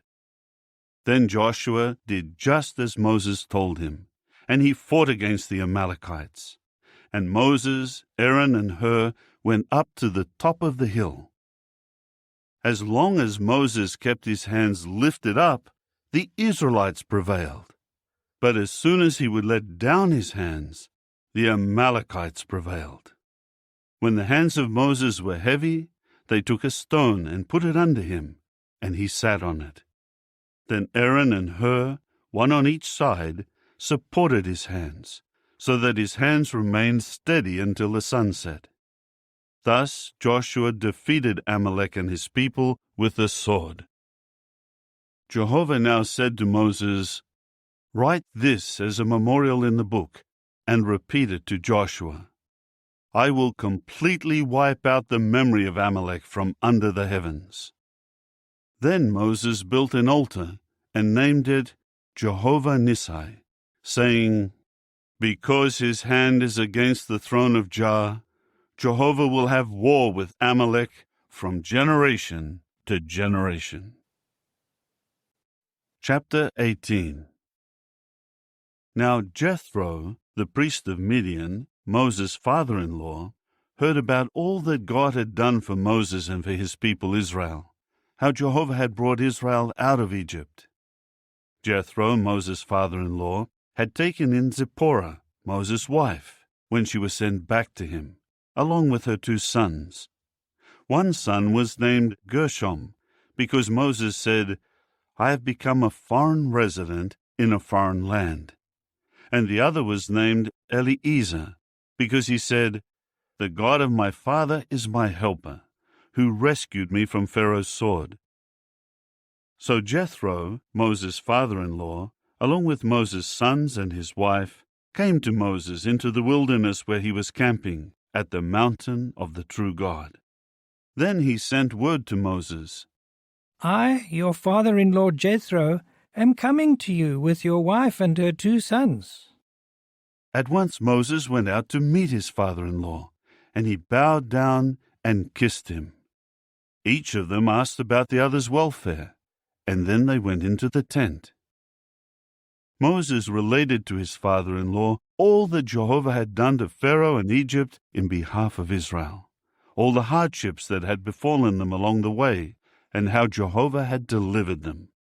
Jethro rejoiced over all the good that Jehovah had done for Israel by rescuing them from Egypt. Then Jethro said, Praised be Jehovah, who rescued you from Egypt and from Pharaoh, and who rescued the people from under Egypt's control. Now I know that Jehovah is greater than all the other gods, because of what he did to those who acted arrogantly against his people. Then Jethro, Moses' father-in-law, brought a burnt offering and sacrifices for God, and Aaron and all the elders of Israel came to eat a meal with Moses' father-in-law before the true God. On the next day, Moses sat down as usual to serve as judge for the people, and the people kept standing before Moses from morning until evening. When Moses' father-in-law saw all that he was doing for the people, he said, What is this that you are doing for the people? Why do you sit here alone with all the people standing before you from morning until evening? Moses said to his father-in-law, Because the people keep coming to me to inquire of God. When a case arises, it comes to me, and I must judge between one person and the other, and I make known the decisions of the true God and his laws. Moses' father-in-law said to him, What you are doing is not good. You will surely wear out, both you and this people who are with you, because this is too big a load for you, and you cannot carry it by yourself. Now listen to me. I will give you advice, and God will be with you.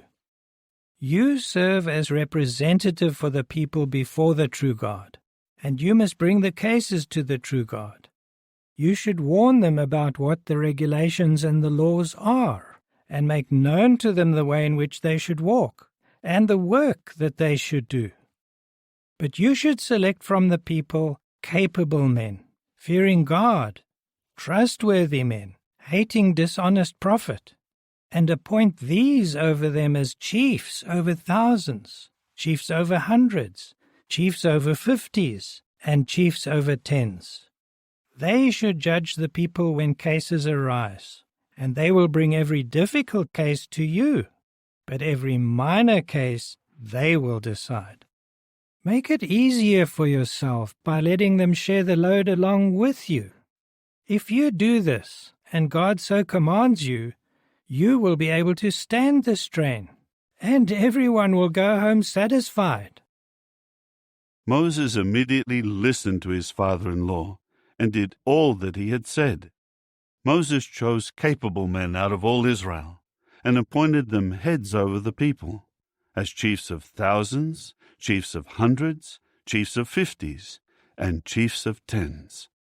So they judged the people when cases arose. A difficult case they would bring to Moses, but every minor case they would judge. After that, Moses saw his father-in-law off, and he went his way to his land. Chapter 19. In the 3rd month after the Israelites went out of the land of Egypt, on the same day they came to the wilderness of Sinai. They pulled away from Rephidim and came to the wilderness of Sinai, and camped in the wilderness. Israel camped there in front of the mountain.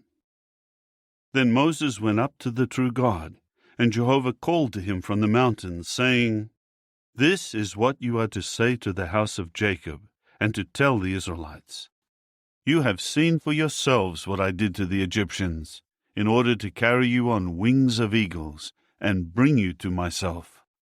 Now, if you will strictly obey my voice and keep my covenant, you will certainly become my special property out of all peoples, for the whole earth belongs to me. You will become to me a kingdom of priests and a holy nation. These are the words that you are to say to the Israelites. So Moses went and summoned the elders of the people and declared to them all these words that Jehovah had commanded him. After that, all the people answered unanimously, All that Jehovah has spoken, we are willing to do.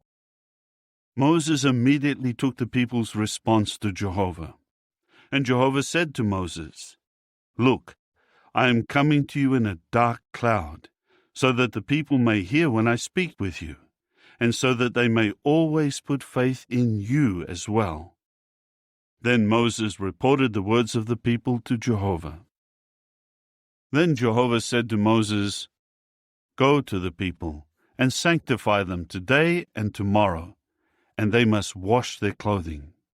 And they must be ready for the third day, because on the third day Jehovah will come down upon Mount Sinai before the eyes of all the people.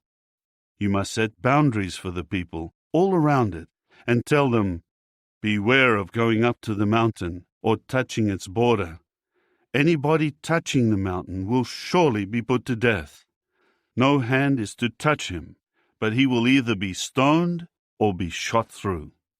Whether beast or man, he will not live. But at the sound of the ram's horn, they may come up to the mountain. Then Moses went down from the mountain to the people, and he began to sanctify the people, and they washed their clothing. He said to the people, Get ready for the third day. Abstain from sexual relations. On the morning of the third day, there was thunder and lightning, and there was a heavy cloud on the mountain, and a very loud sound of a horn, and all the people in the camp began to tremble.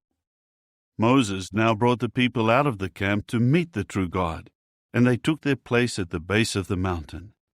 Mount Sinai smoked all over, because Jehovah came down upon it in fire, and its smoke was rising like the smoke of a kiln, and the whole mountain was trembling violently.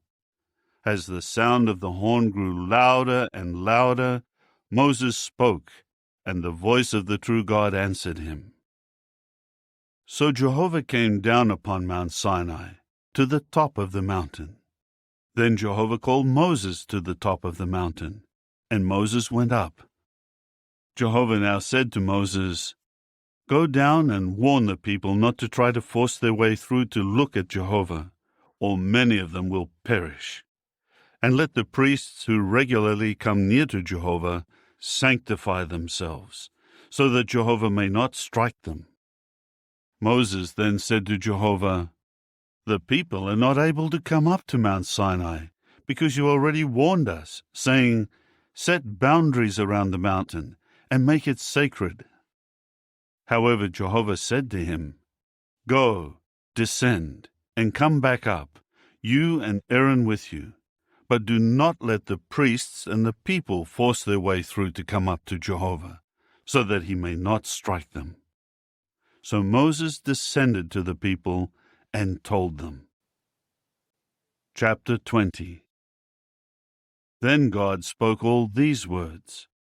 I am Jehovah your God, who brought you out of the land of Egypt, out of the house of slavery. You must not have any other gods besides me. You must not make for yourself a carved image, or a form like anything that is in the heavens above, or on the earth below, or in the waters under the earth.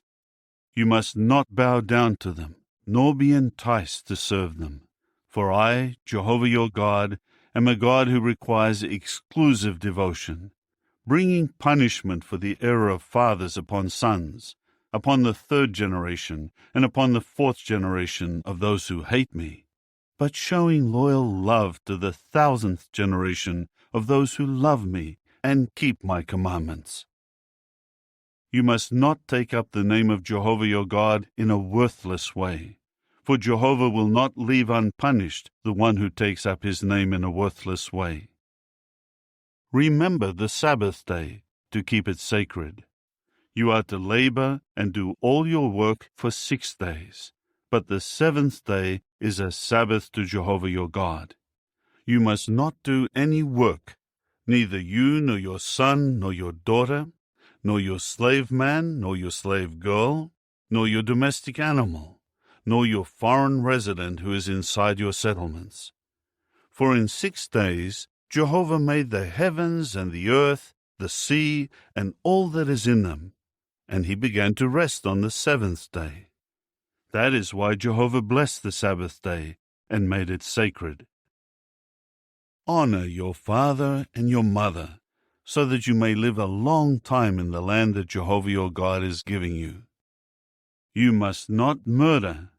You must not commit adultery. You must not steal. You must not testify falsely when you are a witness against your fellow man. You must not desire your fellow man's house. You must not desire your fellow man's wife, nor his slave man, nor his slave girl, nor his bull, nor his donkey, nor anything that belongs to your fellow man. Now all the people were witnessing the thunder and lightning, the sound of the horn, and the mountain smoking, and seeing this made them tremble and stand at a distance. So they said to Moses, "You speak with us, and we will listen. But do not let God speak with us, for fear that we will die." So Moses said to the people, "Do not be afraid, for the true God has come to put you to the test, in order that the fear of him may continue with you, so that you may not sin." So the people kept standing at a distance, but Moses went near to the dark cloud where the true God was. Then Jehovah said to Moses, "This is what you are to say to the Israelites. You have seen for yourselves that I spoke with you from heaven. You must not make gods of silver alongside me, and you must not make gods of gold for yourselves. An altar of earth you are to make for me, and you will sacrifice on it your burnt offerings, your communion sacrifices, your flock, and your herd. In every place where I cause my name to be remembered, I will come to you, and I will bless you. If you make an altar of stones for me, you must not build it using stones cut with tools. For if you do use your chisel on it, you will profane it. And you must not go up by steps to my altar, that your private parts may not be exposed upon it." Chapter 21. These are the judicial decisions that you are to convey to them. If you buy a Hebrew slave, he will serve as a slave for 6 years, but in the 7th year he will be set free without paying anything. If he came by himself, he will go out by himself. If he is the husband of a wife, then his wife must go out with him. If his master gives him a wife, and she bears him sons or daughters, the wife and her children will become her master's, and he will go out by himself. But if the slave should insist and say, "I love my master, my wife, and my sons. I do not want to be set free," his master must bring him before the true God. Then he will bring him up against the door or the doorpost, and his master will pierce his ear through with an awl, and he will be his slave for life. If a man sells his daughter as a slave, she will not go free the same way that a slave man does. If her master is not pleased with her, and he does not designate her as a concubine, but causes her to be purchased by someone else, he will not be entitled to sell her to foreigners, for he has betrayed her. If he selects her for his son, he is to grant her the rights of a daughter.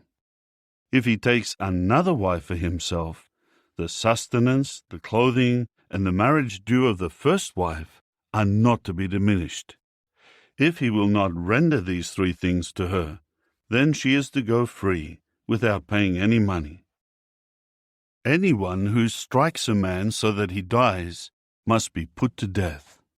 But if he does it unintentionally, and the true God lets it happen, I will designate for you a place where he can flee. If a man becomes very angry with his fellow man, and he deliberately kills him, the man must die, even if you have to take him from my altar.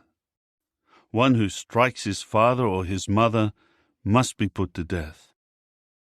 If anyone kidnaps a man and sells him, or is caught holding him, he must be put to death. Anyone who curses his father or his mother must be put to death.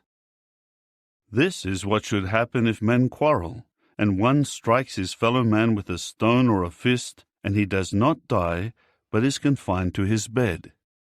If he is able to get up and walk around outdoors with the aid of a staff, then the one who struck him must be free from punishment.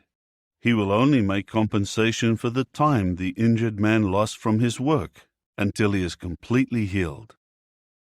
If a man strikes his slave man or his slave girl with a stick, and that one dies by his hand, that one must be avenged. However, if he survives for 1 or 2 days, he is not to be avenged, because he is someone bought with his owner's money. If men should struggle with each other, and they hurt a pregnant woman, and she gives birth prematurely, but no fatality results, the offender must pay the damages imposed on him by the husband of the woman, and he must pay it through the judges. But if a fatality does occur, then you must give life for life, eye for eye, tooth for tooth, hand for hand, foot for foot, burn for burn, wound for wound, blow for blow. If a man strikes the eye of his slave man or the eye of his slave girl, and he destroys it, he is to let the slave go free in compensation for his eye. And if he knocks out the tooth of his slave man or of his slave girl, he is to let the slave go free in compensation for his tooth. If a bull gores a man or a woman, and that one dies, the bull must be stoned to death, and its meat is not to be eaten. But the owner of the bull is free from punishment.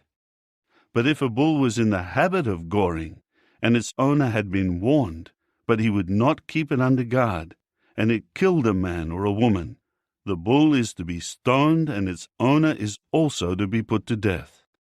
If a ransom is imposed on him, he must give as the redemption price for his life all that may be imposed on him. Whether it gored a son or a daughter, it is to be done to the bull's owner according to this judicial decision. If the bull gored a slave man or a slave girl, he will give the price of 30 shekels to that one's master, and the bull will be stoned to death. If a man uncovers or digs a pit and does not cover it, and a bull or a donkey falls into it, the owner of the pit is to make compensation. He is to pay the price to its owner, and the dead animal will become his. If a man's bull hurts another's bull, and it dies, then they must sell the live bull and divide the price paid for it. They should also divide the dead animal. Or if it was known that a bull had been in the habit of goring, but its owner would not keep it under guard, he must make compensation with bull for bull, and the dead one will become his own. Chapter 22.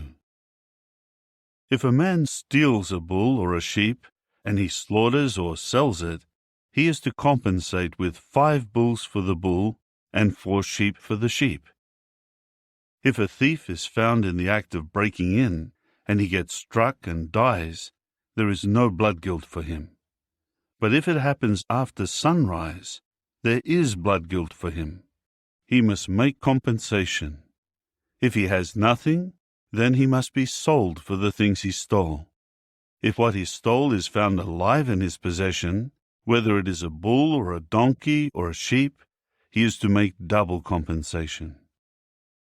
If anyone puts his animals out to graze in a field or a vineyard, and lets them graze in someone else's field, he is to make compensation with the best of his own field, or with the best of his own vineyard. If a fire starts and spreads to thorn bushes, and it causes sheaves or standing grain or a field to be consumed, the one who started the fire must make compensation for what was burned. If a man gives his fellow man money or articles to keep, and these are stolen from the fellow man's house, if the thief is found, he must make double compensation. If the thief is not found, the owner of the house must be brought before the true God, in order to determine whether he put his hand on the goods of his fellow man.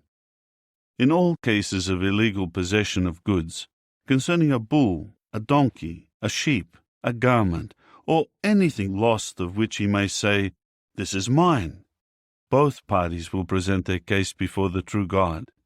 The one whom God pronounces guilty is to make double compensation to his fellow man.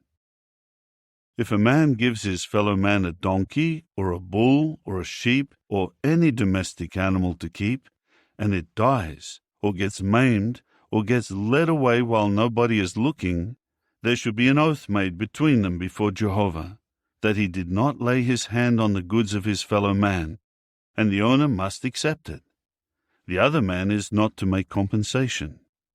But if the animal has been stolen from him, he is to make compensation to its owner. If it was torn by a wild animal, he is to bring it as evidence. He is not to make compensation for something torn by a wild animal.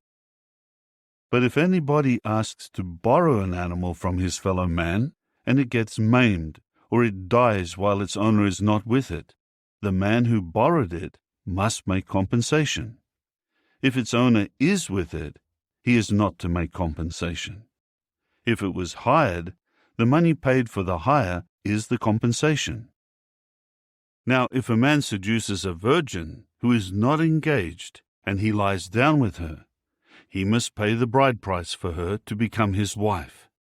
If her father absolutely refuses to give her to him, he is to pay the money at the rate of the bride price. You must not allow a sorceress to live. Anyone lying down with an animal must surely be put to death.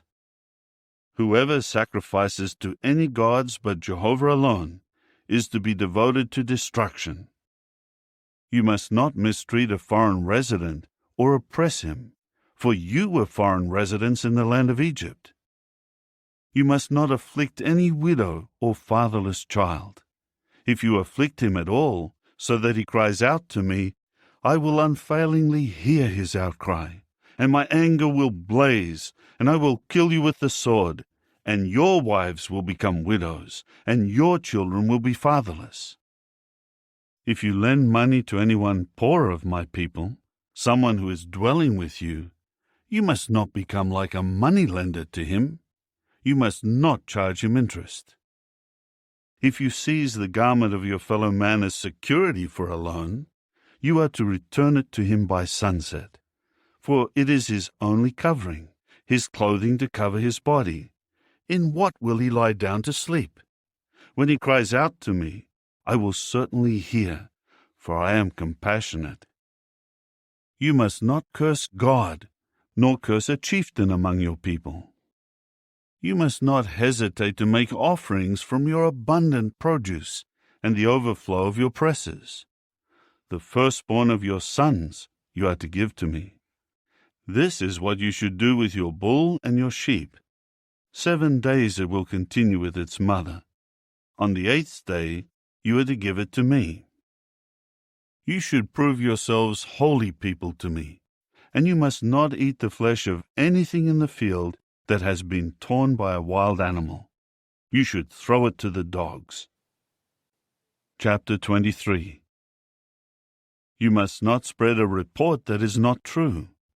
Do not cooperate with a wicked one by becoming a malicious witness. You must not follow after the crowd to do evil, and you must not pervert justice by giving testimony to go along with the crowd. You must show impartiality in the dispute of a poor person. If you come upon your enemy's bull or his donkey straying, you must return it to him. If you see that the donkey of someone who hates you has fallen under its load, you must not ignore it and leave. you must help him release the animal. You are not to pervert the judgment of the poor one among you in his legal case. Have nothing to do with a false accusation, and do not kill the innocent and the righteous, for I will not declare the wicked one righteous. You must not accept a bribe, for the bribe blinds clear-sighted men and can distort the words of righteous men. You must not oppress a foreign resident. You know how it feels to be a foreigner, because you were foreign residents in the land of Egypt. You are to sow your land with seed and gather its produce for 6 years. But the 7th year you should leave it uncultivated, and let it lie fallow, and the poor among your people will eat of it, and what they leave, the wild animals of the field will eat. That is what you should do with your vineyard and your olive grove. 6 days you are to do your work, but on the 7th day you are to cease from your labor, in order that your bull and your donkey may rest, and the son of your slave girl and the foreign resident may refresh themselves. You must be careful to do all that I have said to you, and you must not mention the names of other gods. They should not be heard on your lips. 3 times a year you are to celebrate a festival to me. You will observe the festival of unleavened bread. You will eat unleavened bread for 7 days, just as I have commanded you, at the appointed time in the month of Abib, for at that time you came out of Egypt. No one is to appear before me empty-handed.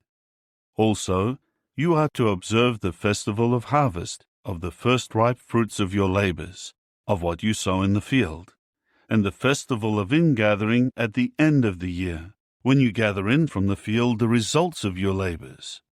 3 times a year all your men are to appear before the true Lord, Jehovah. You must not offer the blood of my sacrifice with anything leavened, and the sacrifices of fat offered at my festivals should not stay overnight until the morning. You are to bring the best of the first ripe fruits of your ground to the house of Jehovah your God.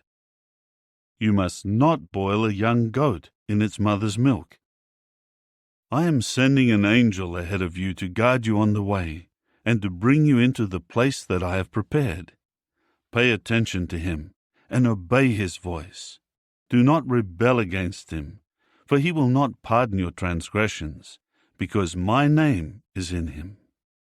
However, if you strictly obey his voice, and do all that I say, I will show hostility to your enemies, and oppose those who oppose you. For my angel will go ahead of you, and will bring you to the Amorites, the Hittites, the Perizzites, the Canaanites, the Hivites, and the Jebusites, and I will annihilate them. You must not bow down to their gods, or be persuaded to serve them, and you must not imitate their practices. Instead, you must demolish them and smash their sacred pillars. You must serve Jehovah your God, and he will bless your bread and your water. I will remove sickness from among you. The women in your land will not suffer a miscarriage or be barren, and I will give you a full lifespan. I will send the fear of me ahead of you, and I will throw into confusion all the people you encounter, and I will cause all your enemies to flee from you in defeat. I will send the feeling of dejection ahead of you, and it will drive the Hivites, the Canaanites, and the Hittites out from before you. I will not drive them out from before you in 1 year, so that the land does not become desolate, and the wild animals of the field multiply against you. Little by little I will drive them out from before you, until you become fruitful and take possession of the land. I will set your boundary from the Red Sea to the Sea of the Philistines, and from the wilderness to the river, for I will give the inhabitants of the land into your hand, and you will drive them out from before you. You must not make a covenant with them or their gods. They should not dwell in your land, so that they may not cause you to sin against me. If you should serve their gods, it would surely become a snare to you. Chapter 24. Then he said to Moses, "Go up to Jehovah, you and Aaron, Nadab and Abihu, and 70 of the elders of Israel, and bow down from a distance. Moses should approach Jehovah by himself, but the others should not approach, and the people should not go up with him." Then Moses came and related to the people all the words of Jehovah, and all the judicial decisions, and all the people answered with one voice, "All the words that Jehovah has spoken, we are willing to do." So Moses wrote down all the words of Jehovah. Then he got up early in the morning and built at the foot of the mountain an altar and 12 pillars corresponding to the 12 tribes of Israel. After that, he sent young Israelite men, and they offered up burnt offerings and sacrificed bulls as communion sacrifices to Jehovah. Then Moses took half of the blood and put it in bowls, and half of the blood he sprinkled on the altar. Then he took the book of the covenant and read it aloud to the people. And they said, "All that Jehovah has spoken we are willing to do, and we will be obedient." So Moses took the blood and sprinkled it on the people, and said, "This is the blood of the covenant that Jehovah has made with you, in harmony with all these words." Moses and Aaron, Nadab and Abihu, and 70 of the elders of Israel went up, and they saw the God of Israel. Under his feet was what seemed like a sapphire pavement, and it was as pure as the heavens themselves. He did not harm the distinguished men of Israel, and they saw a vision of the true God, and ate and drank. Jehovah now said to Moses, "Come up to me on the mountain, and stay there. I will give you the stone tablets with the law and the commandment that I will write for their instruction." So Moses got up with his attendant Joshua, and Moses went up the mountain of the true God. But to the elders he had said, "Wait here for us until we return to you. You have Aaron and Hur with you. Whoever has a legal case may go to them." Then Moses went up the mountain while the cloud was covering it. Jehovah's glory remained on Mount Sinai, and the cloud covered it for 6 days. On the 7th day he called to Moses from the midst of the cloud. To the Israelites who were watching, the appearance of Jehovah's glory was like a consuming fire on the mountain top. Moses then entered into the cloud and went up the mountain. And Moses stayed on the mountain 40 days and 40 nights. Chapter 25. Jehovah then said to Moses, "Tell the people of Israel to take up a contribution for me. From every person whose heart moves him, you are to take up my contribution. This is the contribution that you are to accept from them: gold, silver, copper, blue thread, purple wool, scarlet material, fine linen, goat hair, ram skins dyed red, seal skins, acacia wood, oil for the lamps, balsam for the anointing oil and for the perfumed incense, and onyx stones and other stones to be set in the ephod and the breastpiece. They are to make a sanctuary for me, and I will reside among them. You are to make it, the tabernacle and all its furnishings, following exactly the pattern that I am showing you. They are to make an ark of acacia wood, 2.5 cubits long, and 1.5 cubits wide, and 1.5 cubits high. Then you will overlay it with pure gold. Inside and outside you are to overlay it, and you will make a border of gold all around it. And you will cast 4 rings of gold for it, and attach them above its 4 feet, with 2 rings on one side and 2 rings on the other side. And you will make poles of acacia wood, and overlay them with gold. You will put the poles through the rings on the sides of the ark, in order to carry the ark with them. The poles will stay in the rings of the ark. They are not to be removed from it. You will place in the ark the testimony that I will give you. You will make a cover of pure gold, 2.5 cubits long and 1.5 cubits wide. You are to make 2 cherubs of gold. You will make them of hammered work on the 2 ends of the cover. Make the cherubs on the 2 ends, 1 cherub on each end of the cover. The cherubs are to spread out their 2 wings upward, overshadowing the cover with their wings, and they will face each other. The faces of the cherubs will be turned toward the cover. You will put the cover on the ark, and in the ark you will place the testimony that I will give you. I will present myself to you there, and speak with you from above the cover. From between the 2 cherubs that are on the ark of the testimony, I will make known to you all that I will command you for the Israelites. You will also make a table of acacia wood, 2 cubits long, and 1 cubit wide, and 1.5 cubits high. You will overlay it with pure gold, and make a golden border around it. You will make a rim around it, a handbreadth wide, and a border of gold to go around the rim.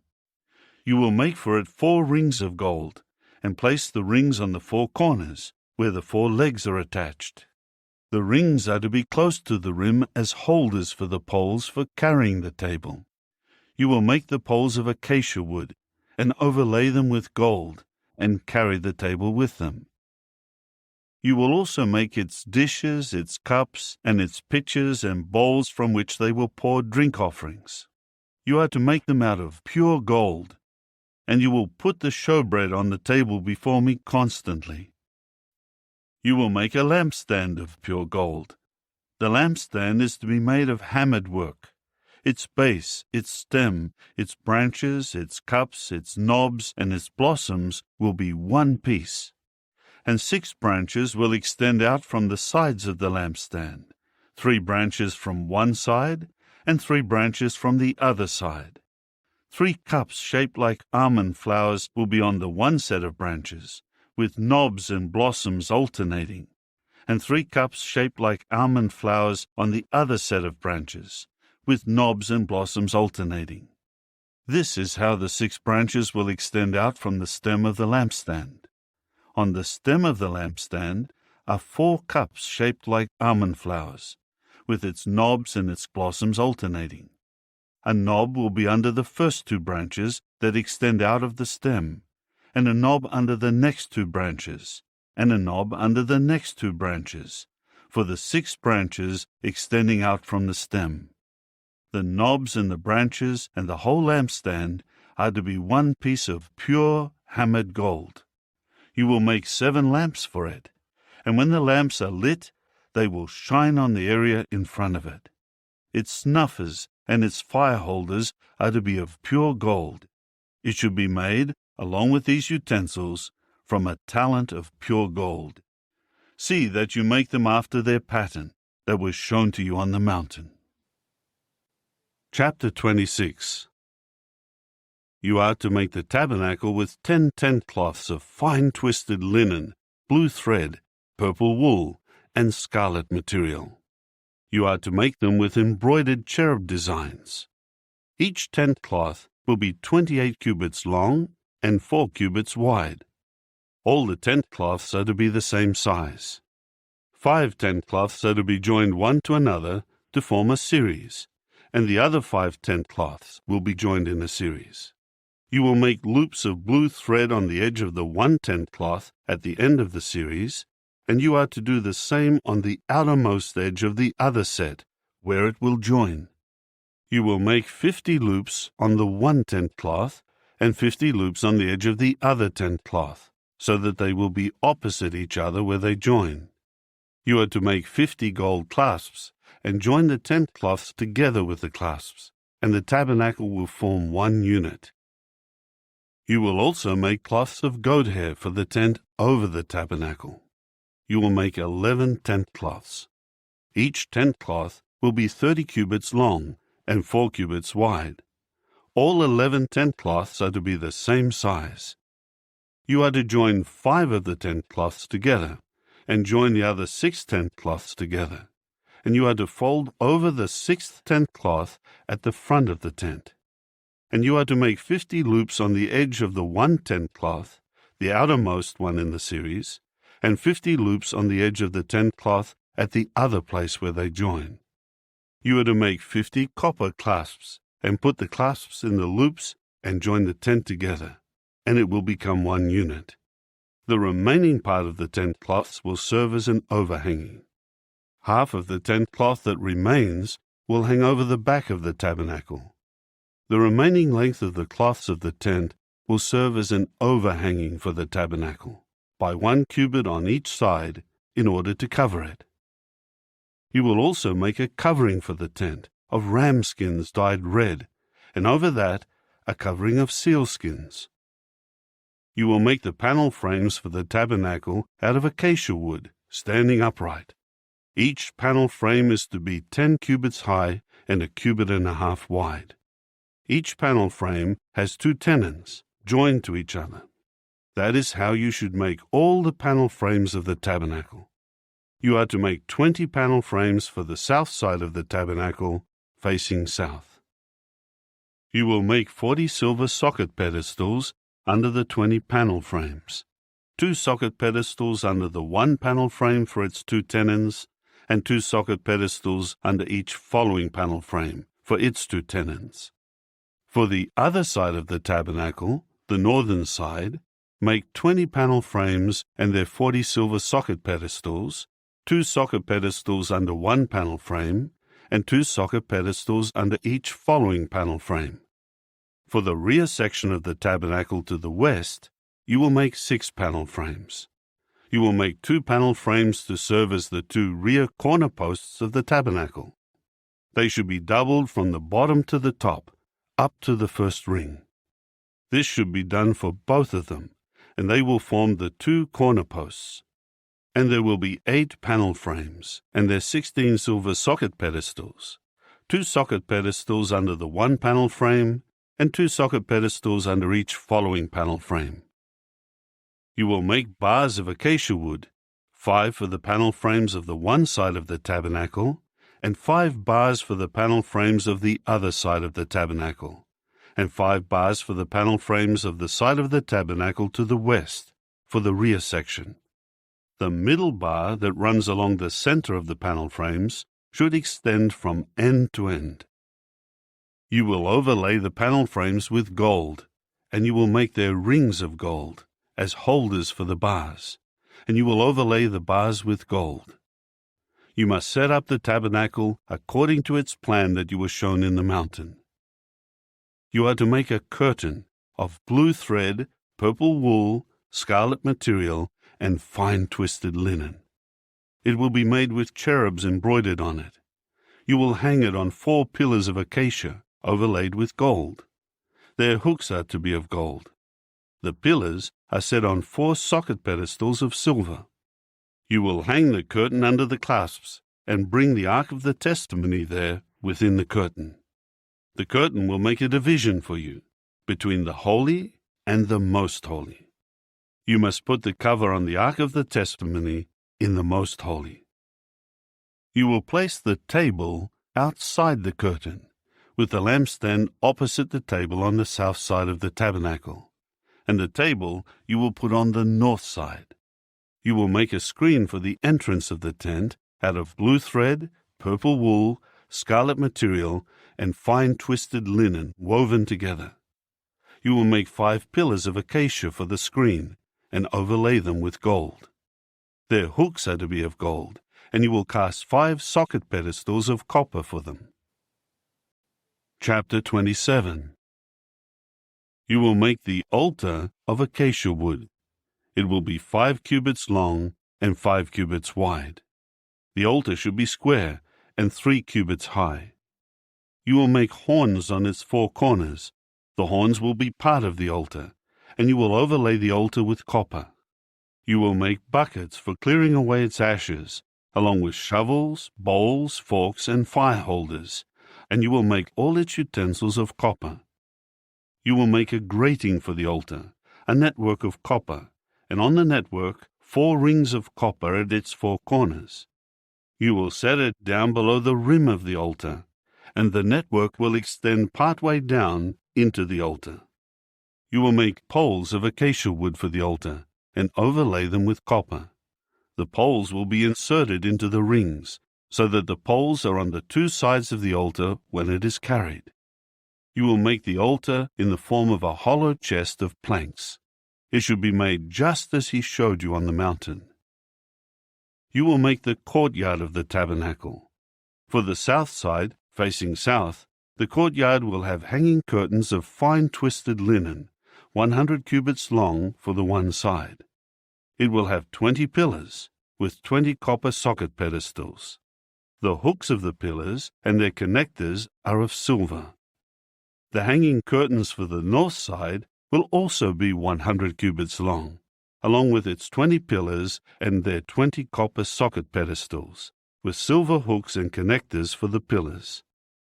There are to be hanging curtains on the west side for 50 cubits, across the width of the courtyard, with 10 pillars and 10 socket pedestals. The width of the courtyard on the east side toward the sunrise is 50 cubits. There will be 15 cubits of hanging curtains on the one side, with 3 pillars and 3 socket pedestals. And for the other side, there will be 15 cubits of hanging curtains, with 3 pillars and 3 socket pedestals. The entrance of the courtyard should have a screen 20 cubits long, made of blue thread, purple wool, scarlet material, and fine twisted linen woven together, with 4 pillars and their 4 socket pedestals. All the pillars surrounding the courtyard will have silver fasteners and silver hooks, but their socket pedestals will be of copper. The courtyard is to be 100 cubits long, 50 cubits wide, and 5 cubits high, made from fine twisted linen, and it should have copper socket pedestals. All the utensils and the items used in the service of the tabernacle, as well as its tent pins and all the pins of the courtyard, are to be of copper. You are to command the Israelites to bring you pure beaten olive oil for the lighting, in order to keep the lamps burning constantly. In the tent of meeting, outside the curtain that is near the testimony, Aaron and his sons will arrange to keep the lamps lit from evening until morning before Jehovah. It is a lasting statute for all their generations to be carried out by the Israelites. Chapter 28. You are to summon from the Israelites your brother Aaron, along with his sons, so that he may serve as priest to me. Aaron, along with Nadab and Abihu, Eleazar and Ithamar, the sons of Aaron. You are to make holy garments for Aaron your brother, for glory and beauty. You are to speak to all those who are skillful, those whom I have filled with the spirit of wisdom, and they will make Aaron's garments for his sanctification, so that he may serve as priest to me. These are the garments that they will make: a breastpiece, an ephod, a sleeveless coat, a checkered robe, a turban, and a sash. They will make these holy garments for your brother Aaron and his sons, so that he may serve as priest to me. The skilled workers will use the gold, the blue thread, the purple wool, the scarlet material, and the fine linen. They are to make the ephod of gold, blue thread, purple wool, scarlet material, and fine twisted linen, and it should be embroidered. It is to have 2 attached shoulder pieces that join it at its 2 edges.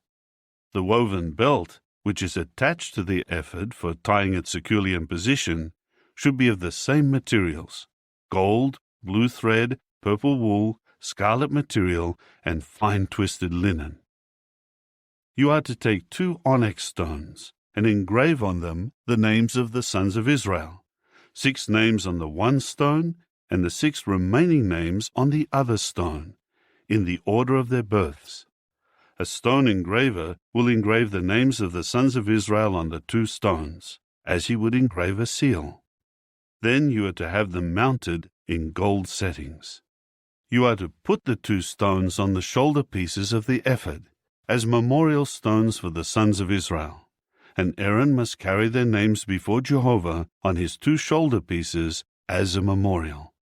You are to make settings of gold, and 2 chains of pure gold, twisted like a cord, and you must attach the corded chains to the settings.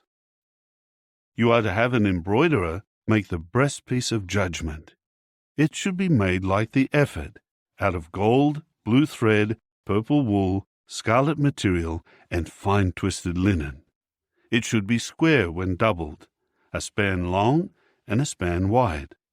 You should set in it mounted stones, 4 rows of stones. The first row is ruby, topaz, and emerald. The second row is turquoise, sapphire, and jasper. The third row is leshem stone, agate, and amethyst. The fourth row is chrysolite, onyx, and jade. They should be mounted in settings of gold. The stones will correspond to the names of the 12 sons of Israel. Each one should be engraved like a seal, each name representing one of the 12 tribes. You are to make wreathed chains on the breastpiece, like cords of pure gold. You are to make 2 rings of gold for the breastpiece, and attach the 2 rings to the 2 ends of the breastpiece. You are to put the 2 cords of gold through the 2 rings at the ends of the breastpiece. You will put the 2 ends of the 2 cords through the 2 settings, and you must attach them to the shoulder pieces of the ephod at the front. You are to make 2 rings of gold and set them at the 2 ends on the inside edge of the breastpiece, facing the ephod. You should make 2 more rings of gold on the front of the ephod, below the 2 shoulder pieces, close to where it is joined, above the woven belt of the ephod. The breastpiece should be held in place by a blue cord, tying its rings to the rings of the ephod. This will keep the breastpiece in place on the ephod, above the woven belt. Aaron must carry the names of the sons of Israel on the breastpiece of judgment over his heart when he comes into the holy, as a constant memorial before Jehovah. You will put the Urim and the Thummim into the breastpiece of judgment, and they must be over Aaron's heart when he comes in before Jehovah. And Aaron must carry the means for making judgments of the Israelites over his heart before Jehovah constantly. You are to make the sleeveless coat of the ephod entirely of blue thread. There will be an opening at the top, in the middle of it. Its opening should have a border woven all around it by a loom worker. It should be like the opening of a coat of mail, so that it will not be torn. You should make pomegranates of blue thread, purple wool, and scarlet material all around its hem, along with bells of gold in between them. You should alternate a bell of gold and a pomegranate, a bell of gold and a pomegranate, all around the hem of the sleeveless coat. It must be worn by Aaron so that he may minister, and the sound from it must be heard when he goes into the sanctuary before Jehovah and when he comes out, so that he will not die. You are to make a shining plate of pure gold and engrave on it, as one would engrave a seal, "Holiness belongs to Jehovah." You must fasten it to the turban with a blue cord. It is to remain on the front of the turban. It will be on Aaron's forehead, and Aaron will bear responsibility when someone commits an error against the holy things, which the Israelites sanctify when they offer them as holy gifts. It must always remain on his forehead, so that they may gain approval before Jehovah. You are to weave the checkered robe of fine linen, make a turban of fine linen, and make a woven sash. You will also make robes, sashes, and headgear for Aaron's sons, for glory and beauty. You will clothe your brother Aaron and his sons with him, and you are to anoint them, and install them, and sanctify them, and they will serve as priests to me. Also, make linen shorts for them, to cover their naked flesh. These are to extend from the hips to the thighs. These must be worn by Aaron and his sons when they come into the tent of meeting, or when they approach the altar to minister in the holy place, so that they may not incur guilt and die. It is a permanent statute for him and his offspring after him. Chapter 29. This is what you are to do to sanctify them, to serve as priests to me. Take a young bull, 2 unblemished rams, unleavened bread, unleavened ring-shaped loaves mixed with oil, and unleavened wafers spread with oil. You are to make them with fine wheat flour, and put them in a basket, and present them in the basket, along with the bull and the 2 rams. You will present Aaron and his sons at the entrance of the tent of meeting, and wash them with water. Then you are to take the garments, and clothe Aaron with the robe, the sleeveless coat of the ephod, and the breastpiece. And you are to tie the woven belt of the ephod securely around his waist. You will put the turban on his head, and put the holy sign of dedication on the turban, and take the anointing oil, and pour it on his head, and anoint him. Then bring his sons forward, and clothe them with the robes, and wrap the sashes around them, Aaron as well as his sons, and put on their headgear, and the priesthood will become theirs as a permanent statute. This is how you should install Aaron and his sons to serve as priests. You are now to present the bull before the tent of meeting, and Aaron and his sons will lay their hands on the bull's head. Slaughter the bull before Jehovah at the entrance of the tent of meeting. Take some of the bull's blood on your finger and put it on the horns of the altar, and pour out all the rest of the blood at the base of the altar.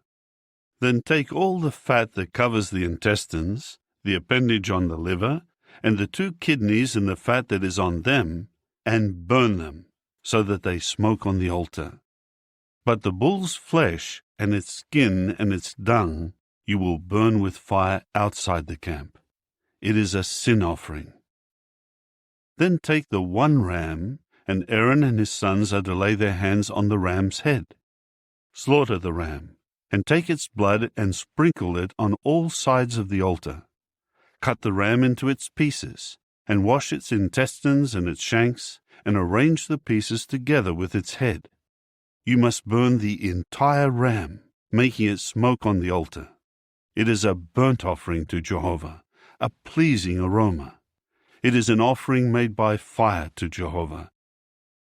Next, you are to take the other ram, and Aaron and his sons are to lay their hands on the ram's head. Slaughter the ram, and take some of its blood, and put it on Aaron's right earlobe, and on his son's right earlobe, and on the thumb of their right hand, and the big toe of their right foot, and sprinkle the blood on all sides of the altar. Then take some of the blood that is on the altar, and some of the anointing oil, and spatter it on Aaron and his garments, and on his sons and his sons' garments, so that he and his garments, and his sons and their garments may be holy. Then take from the ram the fat tail, the fat that covers the intestines, the appendage of the liver, the 2 kidneys and the fat that is on them, and the right leg, for it is a ram of installation. Take also a round loaf of bread, and a ring-shaped loaf of oiled bread, and a wafer out of the basket of unleavened bread that is before Jehovah.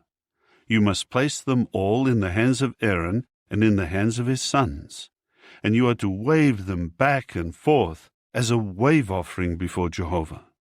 Then you will take them out of their hands and burn them on the altar, on top of the burnt offering, as a pleasing aroma before Jehovah.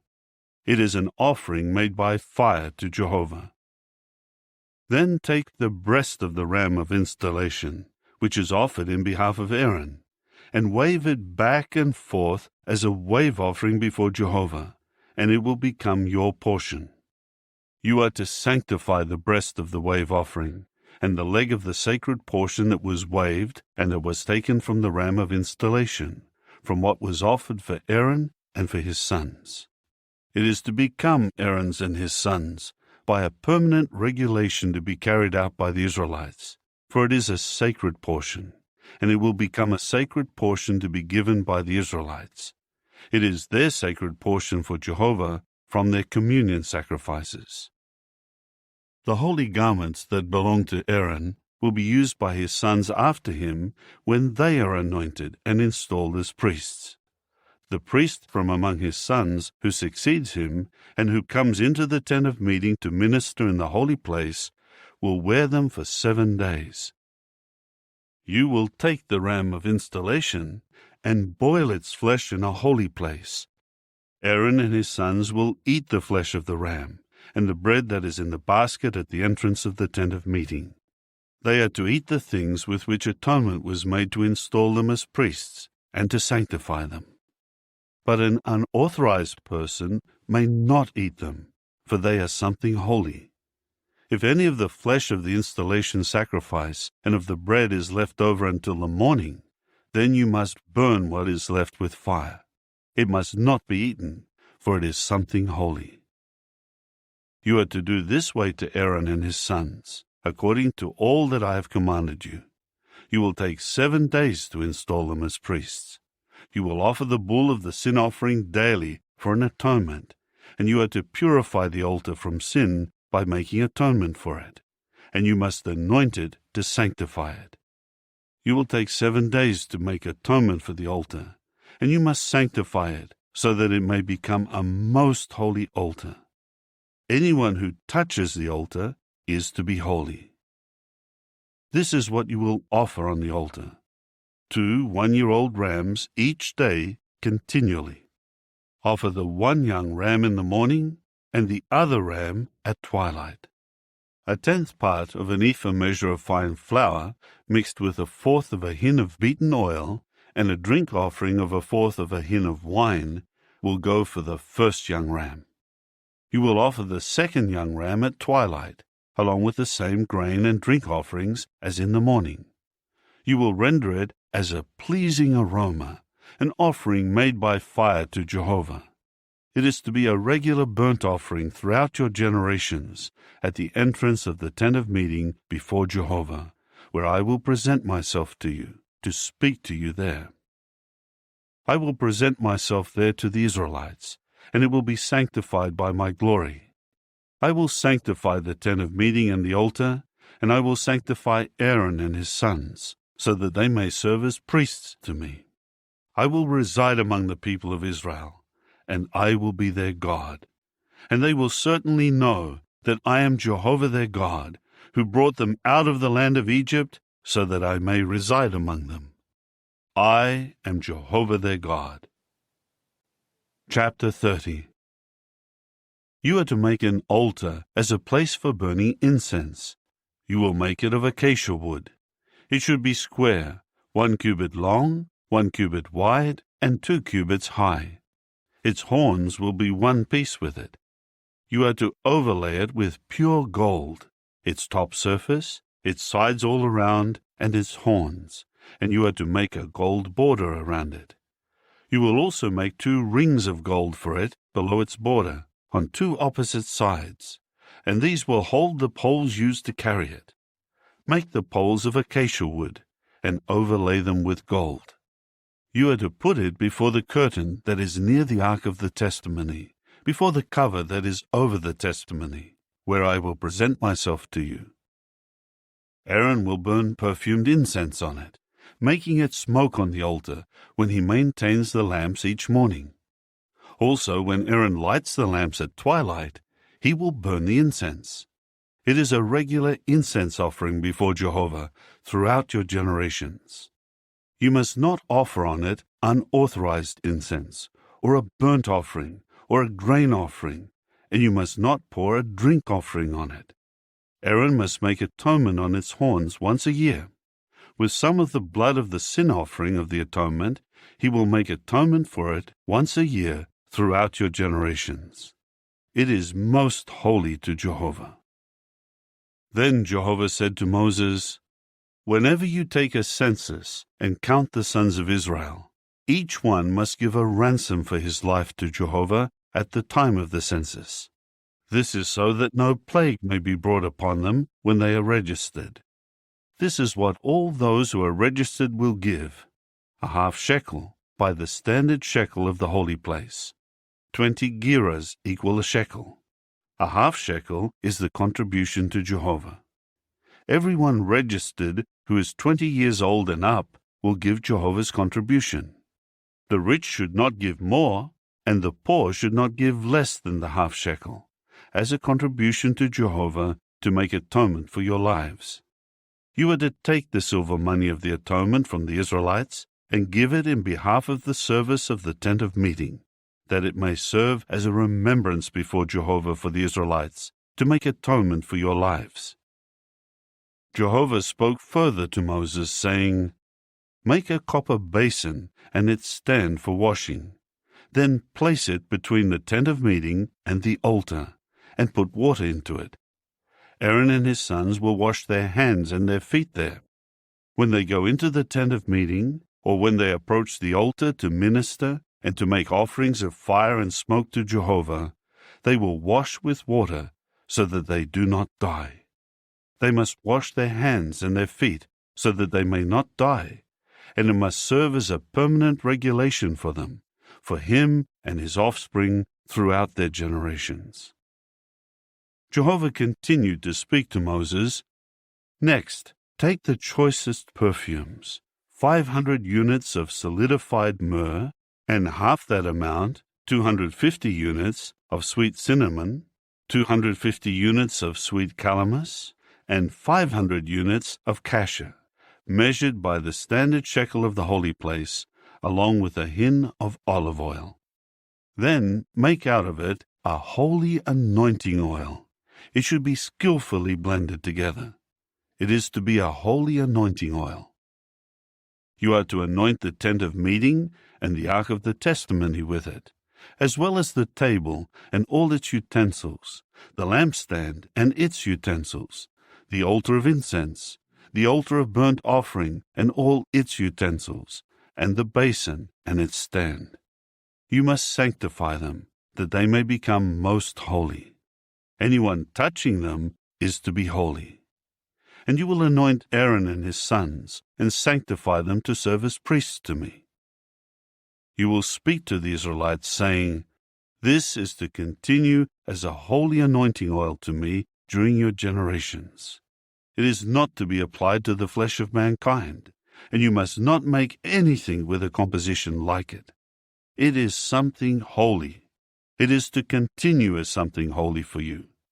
Anyone who makes an ointment like it, and who puts some of it on an unauthorized person, must be cut off from his people. Then Jehovah said to Moses, Take equal portions of these perfumes, stacte drops, onycha, perfumed galbanum, and pure frankincense. Make it into an incense. The spice mixture should be skillfully blended, salted, pure and holy. You are to pound some of it into fine powder, and put some of it before the testimony in the tent of meeting, where I will present myself to you. It should be most holy to you. You must not make for your own use the incense that you make with this composition. You are to regard it as something holy to Jehovah. Whoever makes any like it to enjoy its smell must be cut off from his people. Chapter 31. Jehovah continued to speak to Moses, saying, See, I have chosen Bezalel, the son of Uri, the son of Hur, of the tribe of Judah. I will fill him with the Spirit of God, giving him wisdom, understanding, and knowledge of every kind of craftsmanship, for making artistic designs, for working with gold, silver, and copper, for cutting and setting stones, and for making every kind of wood product.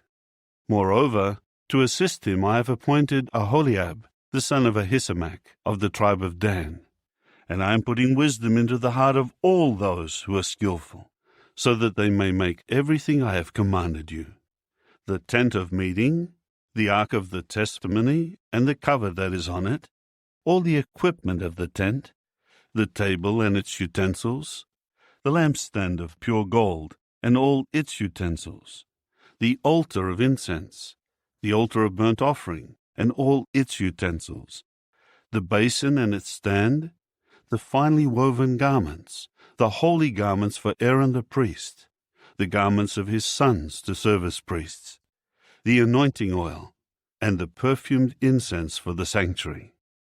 They will do everything I have commanded you. Jehovah said further to Moses, Speak to the Israelites and tell them, especially you are to keep my Sabbaths. For it is a sign between me and you during your generations. in order that you may know that I, Jehovah, am sanctifying you. You must keep the Sabbath, for it is something holy to you. Whoever profanes it must be put to death. If anyone does any work on it, then that person must be cut off from among his people. 6 days work may be done, but on the seventh day is a Sabbath of complete rest. It is something holy to Jehovah. Anyone doing work on the Sabbath day must be put to death. The Israelites must keep the Sabbath. They must observe the Sabbath during all their generations. It is a lasting covenant. It is an enduring sign between me and the people of Israel. For in 6 days Jehovah made the heavens and the earth, and on the seventh day he rested and refreshed himself. Now as soon as he had finished speaking with him on Mount Sinai, he gave Moses 2 tablets of the testimony, tablets of stone, written on by God's finger. Chapter 32. Meanwhile, the people saw that Moses was taking a long time coming down from the mountain. So the people gathered around Aaron and said to him, "Get up, make for us a god who will go ahead of us, because we do not know what has happened to this Moses, the man who led us up out of the land of Egypt." At this, Aaron said to them, "Take the gold earrings from the ears of your wives, your sons, and your daughters, and bring them to me." So all the people began taking off the gold earrings that were in their ears and bringing them to Aaron. Then he took the gold from them, and he formed it with an engraving tool, and made it into a statue of a calf. They began to say, "This is your God, O Israel, who led you up out of the land of Egypt." When Aaron saw this, he built an altar before it. Then Aaron called out, "There is a festival to Jehovah tomorrow." So they got up early on the next day and began offering up burnt offerings and presenting communion sacrifices. After that, the people sat down to eat and drink. Then they got up to have a good time. Jehovah now said to Moses, "Go, descend, because your people, whom you led up out of the land of Egypt, have corrupted themselves. They have quickly deviated from the way I commanded them to go. They have made for themselves a statue of a calf, and they keep bowing down to it and sacrificing to it and saying, 'This is your God, O Israel, who led you up out of the land of Egypt.'" Jehovah went on to say to Moses, "I have seen that this is an obstinate people. So now let me be, and I will exterminate them in my burning anger, and let me make a great nation from you instead." Then Moses appealed to Jehovah his God and said, "Why, O Jehovah, should you turn your burning anger against your people after bringing them out of the land of Egypt with great power and with a mighty hand? Why should the Egyptians say, 'He had evil intentions when he led them out. He wanted to kill them in the mountains and exterminate them from the surface of the earth'?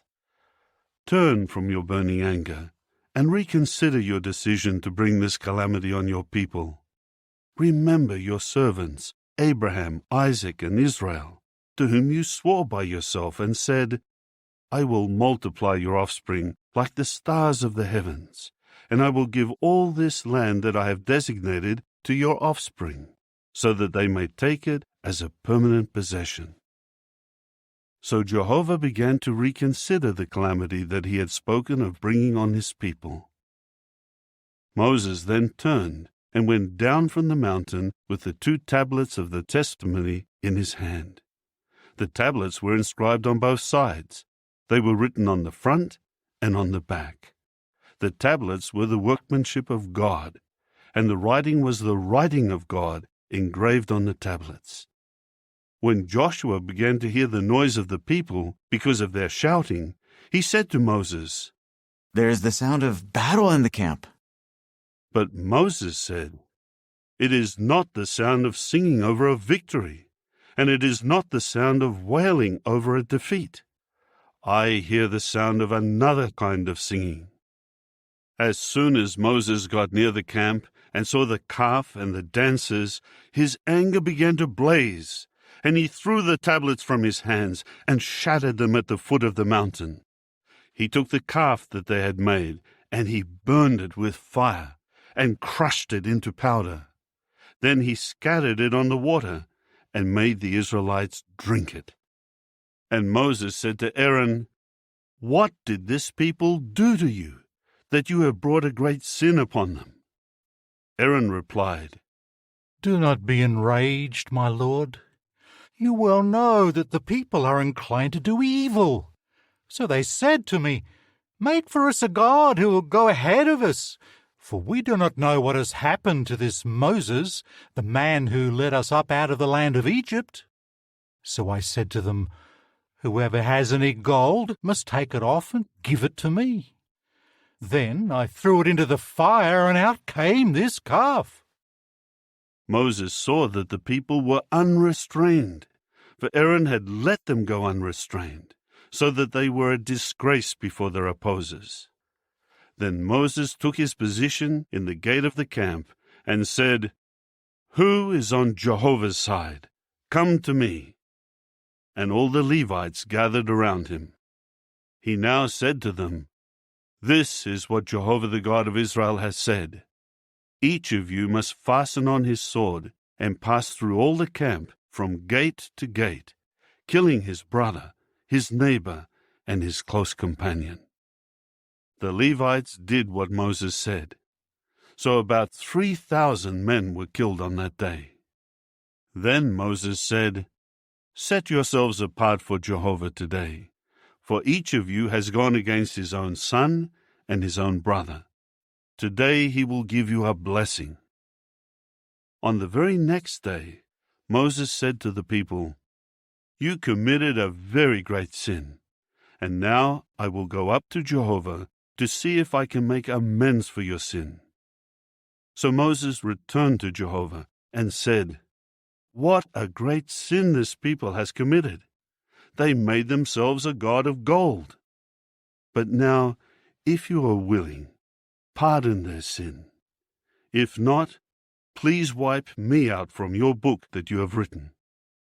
However, Jehovah said to Moses, "Whoever has sinned against me, I will wipe him out of my book. Go now, lead the people to the place about which I have spoken to you. Look, my angel will go ahead of you, and on the day when I make an accounting, I will bring punishment on them for their sin."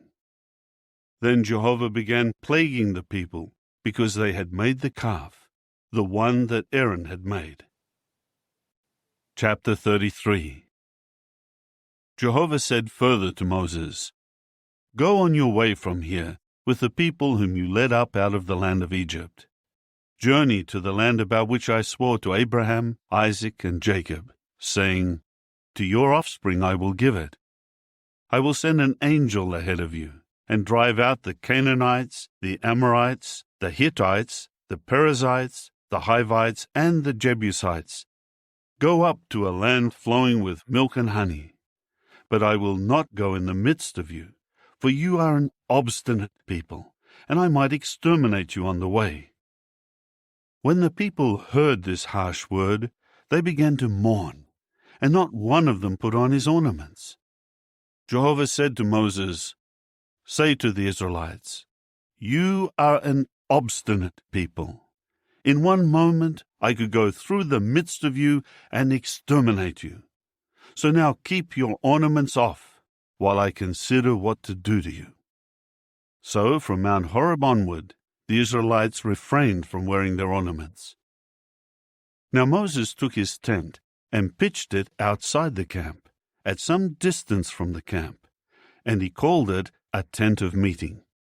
Everyone inquiring of Jehovah would go out to the tent of meeting, which was outside the camp. As soon as Moses went out to the tent, all the people would rise and stand at the entrance of their own tents, and they would gaze after Moses until he entered into the tent. As soon as Moses would go into the tent, the pillar of cloud would come down and stand at the entrance of the tent while God spoke with Moses. When all the people saw the pillar of cloud standing at the entrance of the tent, each of them rose and bowed down at the entrance of his own tent. Jehovah spoke to Moses face to face, just as one man would speak to another man. When he returned to the camp, Joshua the son of Nun, his minister and attendant, would not depart from the tent. Now Moses said to Jehovah, "See, you are saying to me, 'Lead this people up,' but you have not let me know whom you will send with me. Moreover, you have said, 'I know you by name,' and you have also found favor in my eyes. Please, if I have found favor in your eyes, make me know your ways, so that I may know you and continue to find favor in your eyes. Consider, too, that this nation is your people." So he said, "I myself will go with you, and I will give you rest." Then Moses said to him, "If you yourself are not going along, do not lead us up from here. How will it be known that I have found favor in your eyes, I and your people? Is it not by your going along with us, so that I and your people will be distinguished from every other people on the face of the earth?" Jehovah went on to say to Moses, "I will also do this thing that you request, because you have found favor in my eyes, and I know you by name." Then he said, "Please, show me your glory." But he said, "I will make all my goodness pass before your face, and I will declare before you the name of Jehovah. And I will favor the one whom I favor, and I will show mercy to the one to whom I show mercy." But he added, "You cannot see my face, for no man can see me and live." Jehovah said further, "Here is a place near me. Station yourself on the rock.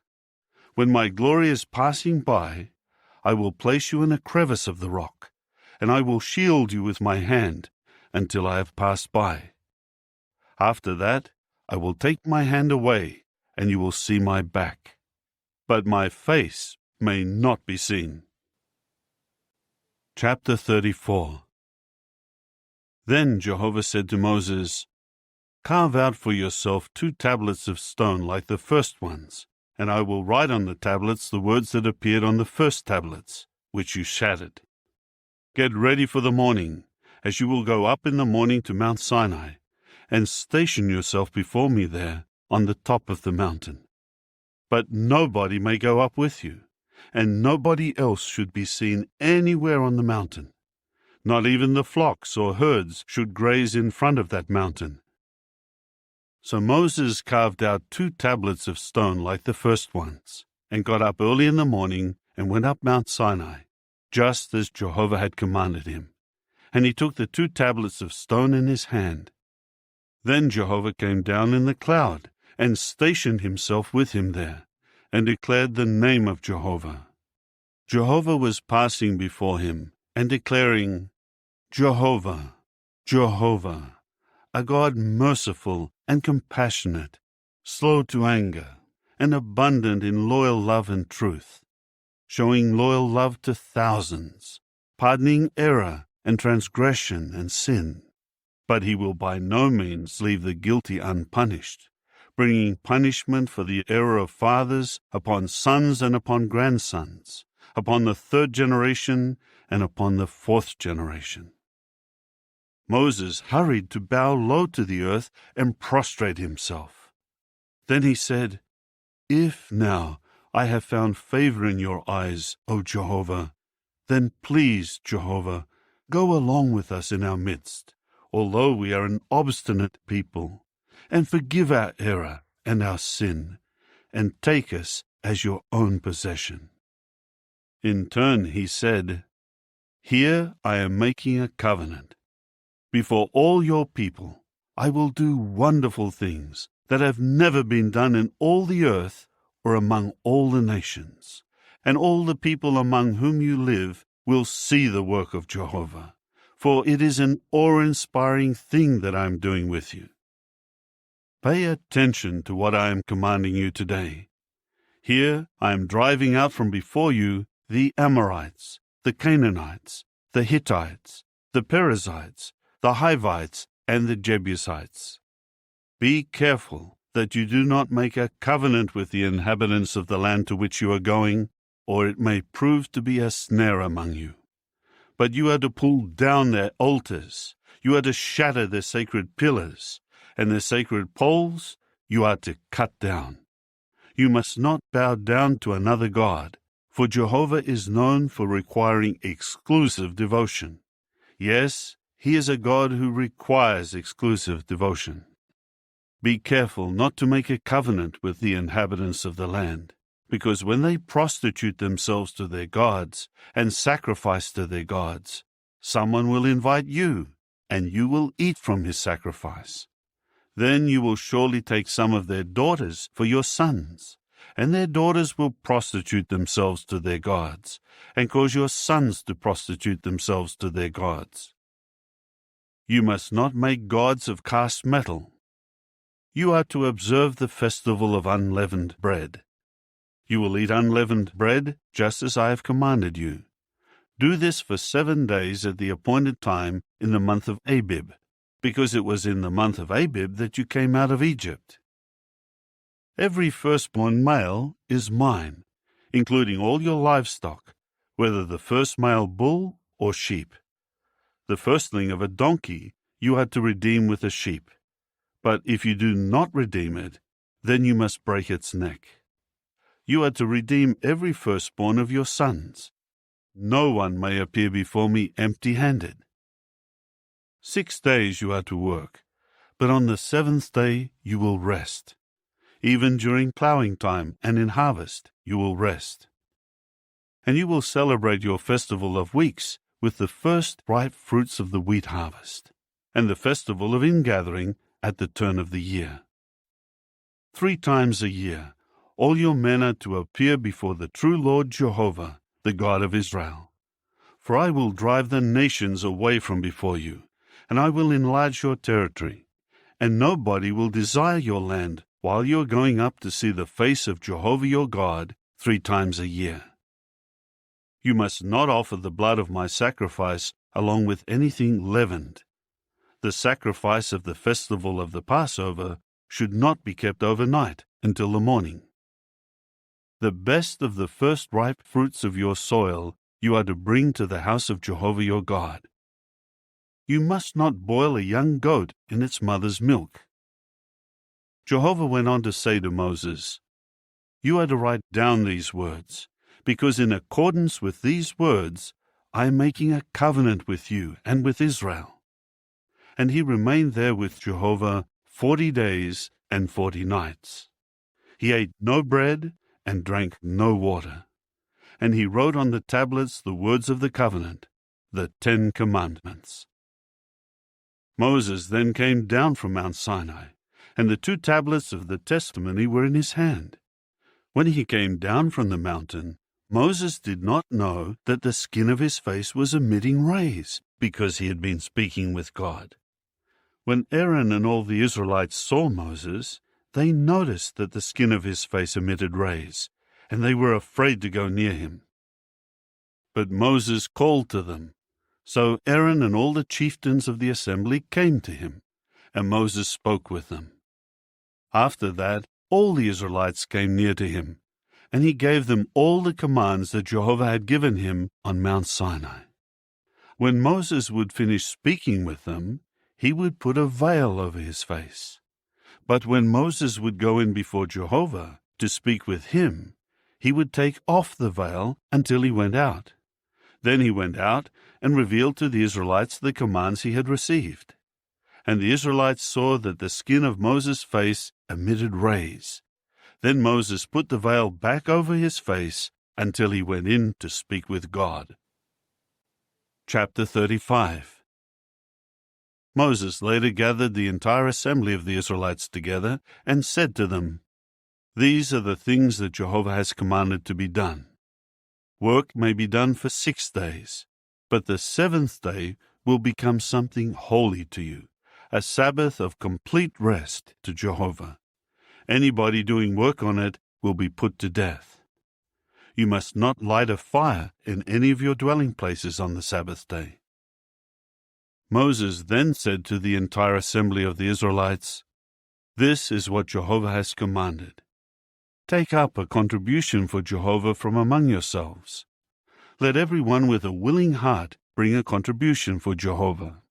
Gold, silver, copper, blue thread, purple wool, scarlet material, fine linen, goat hair, ram skins dyed red, seal skins, acacia wood, oil for the lamps, balsam for the anointing oil and for the perfumed incense, onyx stones, and other stones for setting in the ephod and the breastpiece.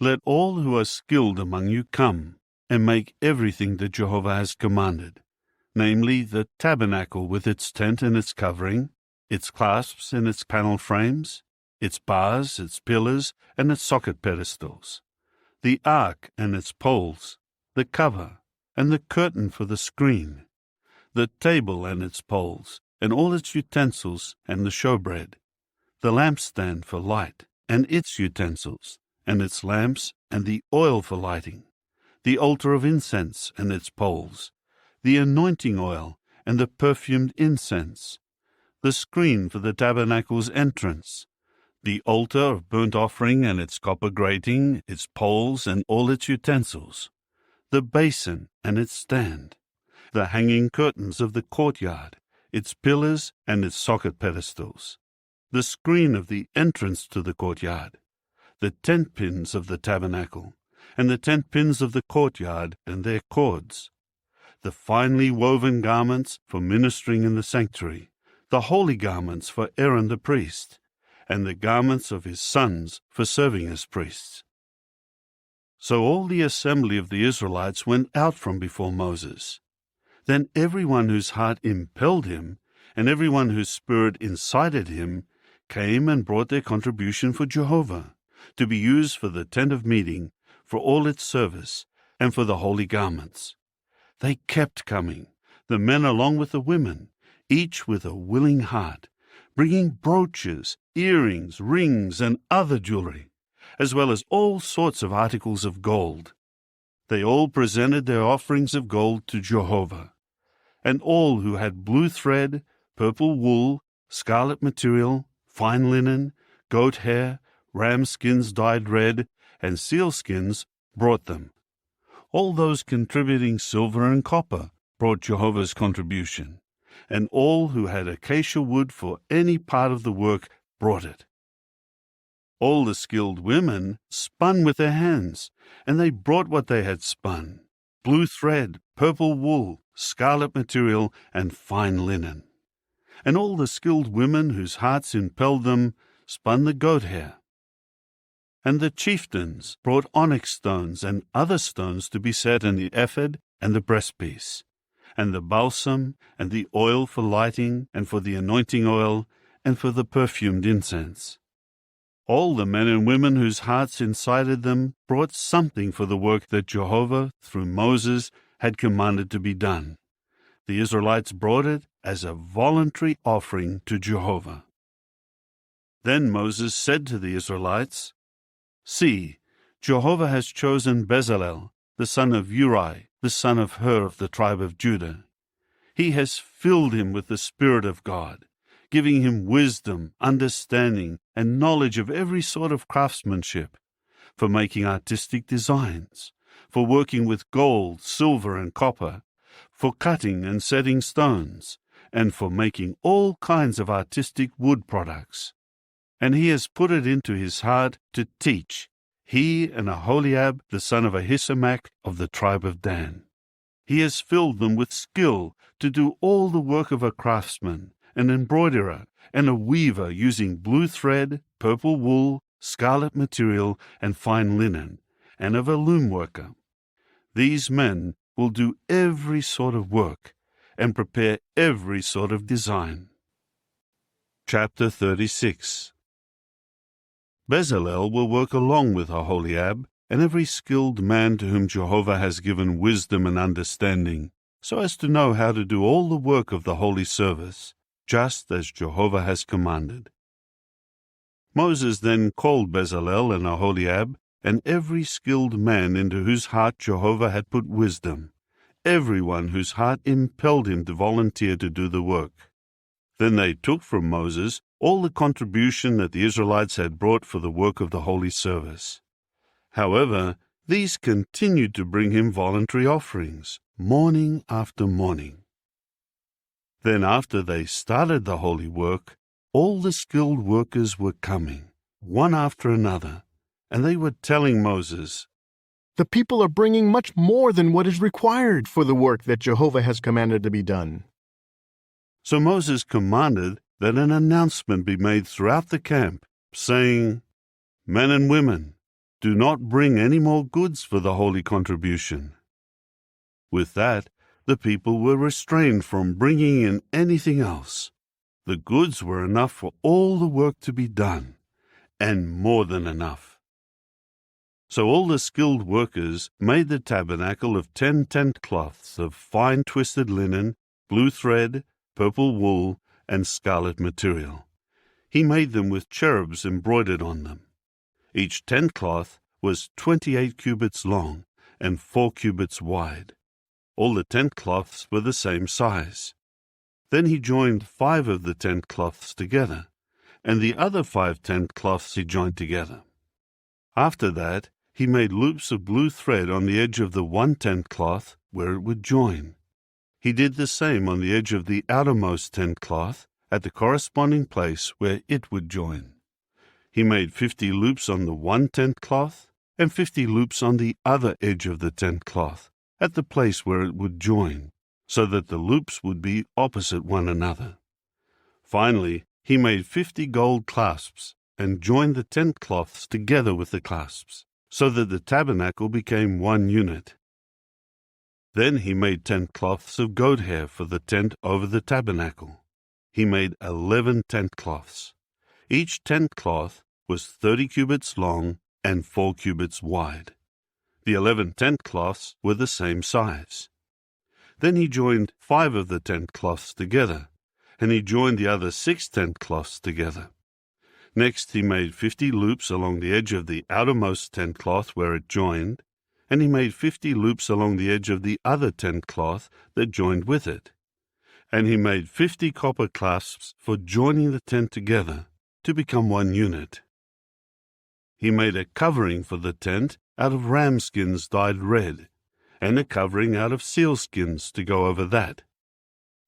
Then he made out of acacia wood the tabernacle's panel frames, which stood upright.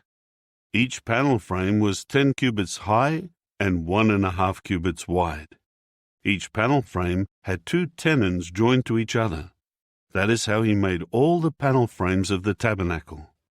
Thus he made the panel frames for the south side of the tabernacle, 20 panel frames facing south. Then he made 40 socket pedestals of silver to go under the 20 panel frames, 2 socket pedestals beneath one panel frame for its 2 tenons, and 2 socket pedestals under each following panel frame for its 2 tenons. For the other side of the tabernacle, the northern side, he made 20 panel frames and their 40 socket pedestals of silver, 2 socket pedestals beneath the one panel frame, and 2 socket pedestals beneath each of the other panel frames. For the rear section of the tabernacle to the west, he made 6 panel frames. He made 2 panel frames as corner posts of the tabernacle at the 2 rear corners. The posts were doubled from the bottom to the top, up to the first ring. That is what he did with the 2 corner posts. So they amounted to 8 panel frames, along with their 16 socket pedestals of silver, 2 socket pedestals under each panel frame. Then he made bars of acacia wood, 5 bars for the panel frames of the one side of the tabernacle, and 5 bars for the panel frames of the other side of the tabernacle, and 5 for the panel frames of the tabernacle for the rear section to the west. He made the middle bar to extend along the middle of the panel frames, from one end to the other. He overlaid the panel frames with gold, And he made their rings of gold as holders for the bars, and he overlaid the bars with gold. Then he made a curtain of blue thread, purple wool, scarlet material, and fine twisted linen. He made it with cherubs embroidered on it. Then he made for it 4 acacia pillars, and overlaid them with gold, along with hooks of gold, and cast 4 socket pedestals of silver for them. Next he made a screen for the entrance of the tent, out of blue thread, purple wool, scarlet material, and fine twisted linen woven together, as well as its 5 pillars and their hooks. He overlaid their tops and their connectors with gold, but their 5 socket pedestals were of copper. Chapter 37. Bezalel then made the ark of acacia wood. It was 2.5 cubits long, and 1.5 cubits wide, and 1.5 cubits high. He overlaid it with pure gold, inside and outside, and made a border of gold around it. After that, he cast 4 rings of gold for it, for above its 4 feet, with 2 rings on its one side and 2 rings on its other side. He next made poles of acacia wood, and overlaid them with gold. Then he put the poles through the rings on the sides of the ark, for carrying the ark. He made the cover of pure gold. It was 2.5 cubits long, and 1.5 cubits wide. He then made 2 cherubs of hammered gold on both ends of the cover. One cherub was on one end, and the other cherub on the other end. He made the cherubs on both ends of the cover. The 2 cherubs spread out their wings upward, overshadowing the cover with their wings. They were facing each other, and their faces were turned toward the cover. He then made the table of acacia wood. It was 2 cubits long, 1 cubit wide, and 1.5 cubits high, and he overlaid it with pure gold, and made a border of gold around it.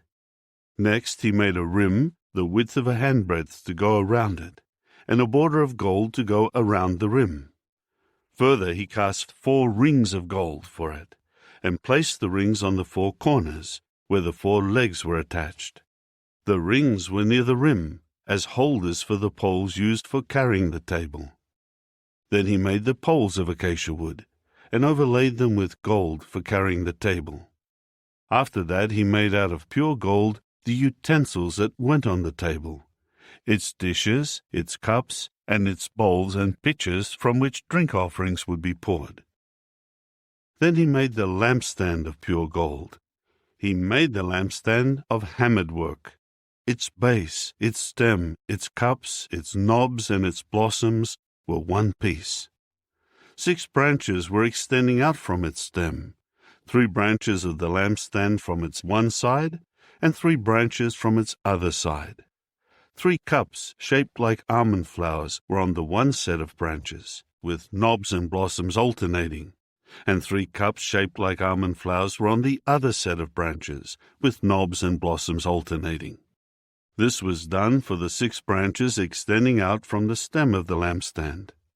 And on the stem of the lampstand were 4 cups, shaped like almond flowers, with knobs and blossoms alternating. There was a knob under the first 2 branches that extended out of the stem, and a knob under the next 2 branches, and a knob under the next 2 branches, for the 6 branches extending out from the stem of the lampstand. The knobs and the branches and the whole lampstand were made to be one piece of pure hammered gold. Then he made its 7 lamps, and its snuffers, and its fire holders out of pure gold. He made it, along with all its utensils, from a talent of pure gold. He now made the altar of incense out of acacia wood. It was square, 1 cubit long, 1 cubit wide, and 2 cubits high. Its horns were one piece with it. He overlaid it with pure gold, its top surface and its sides all around, and its horns, and he made a border of gold around it. He made 2 rings of gold for it below its border on 2 opposite sides, to hold the poles used for carrying it. After that he made the poles of acacia wood and overlaid them with gold. He also made the holy anointing oil and the pure perfumed incense skillfully blended. Chapter 38. He made the altar of burnt offering out of acacia wood. It was square, 5 cubits long, 5 cubits wide, and 3 cubits high. Then he made its horns on its 4 corners. Its horns were one piece with it. Next he overlaid it with copper. After that he made all the utensils of the altar, the buckets, the shovels, the bowls, the forks, and the fire holders. All its utensils he made of copper. He also made a grating for the altar, a network of copper, under its rim, down toward its center. He cast 4 rings on the 4 corners, near the grating of copper, as holders for the poles. After that he made the poles of acacia wood, and overlaid them with copper. He inserted the poles into the rings on the sides of the altar for carrying it. He made the altar in the form of a hollow chest of planks. Then he made the basin of copper, and its copper stand. He used the mirrors of the women who were organized to serve at the entrance of the tent of meeting. Then he made the courtyard. For the south side of the courtyard, facing south, he made the hanging curtains of fine twisted linen, for 100 cubits. There were 20 pillars and 20 socket pedestals of copper, and the hooks of the pillars and their connectors were of silver.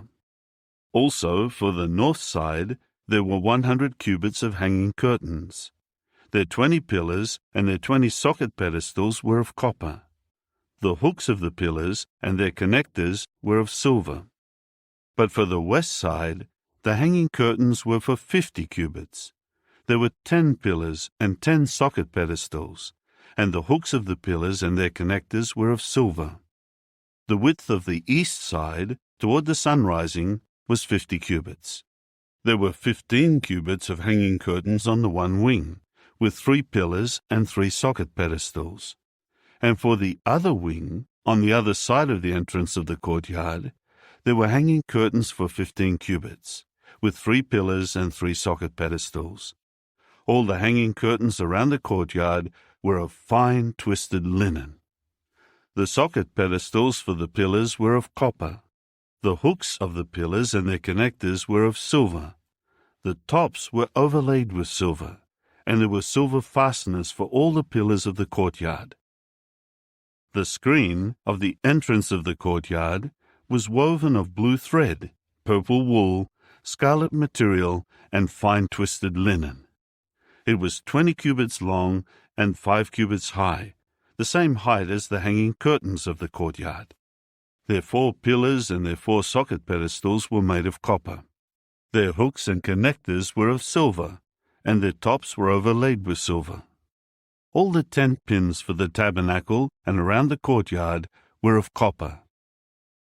The following is the inventory of the tabernacle of the testimony, which was inventoried at the command of Moses, as the responsibility of the Levites under the direction of Ithamar, the son of Aaron the priest.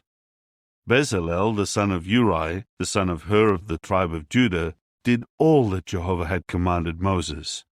With him was Aholiab, the son of Ahisamach of the tribe of Dan, a craftsman and an embroiderer, and a weaver of the blue thread, the purple wool, the scarlet material, and the fine linen.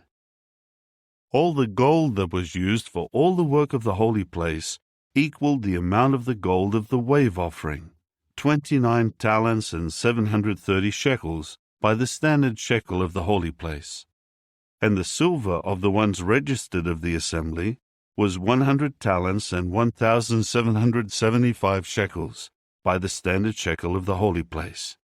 The half shekel for each individual was half a shekel by the standard shekel of the holy place, for every man who was among those registered, from 20 years of age and up, amounting to 603,550.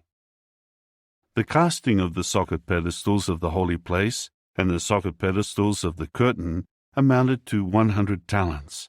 100 socket pedestals equaled 100 talents. 1 talent for each socket pedestal. From the 1,775 shekels, he made hooks for the pillars and overlaid their tops and joined them together.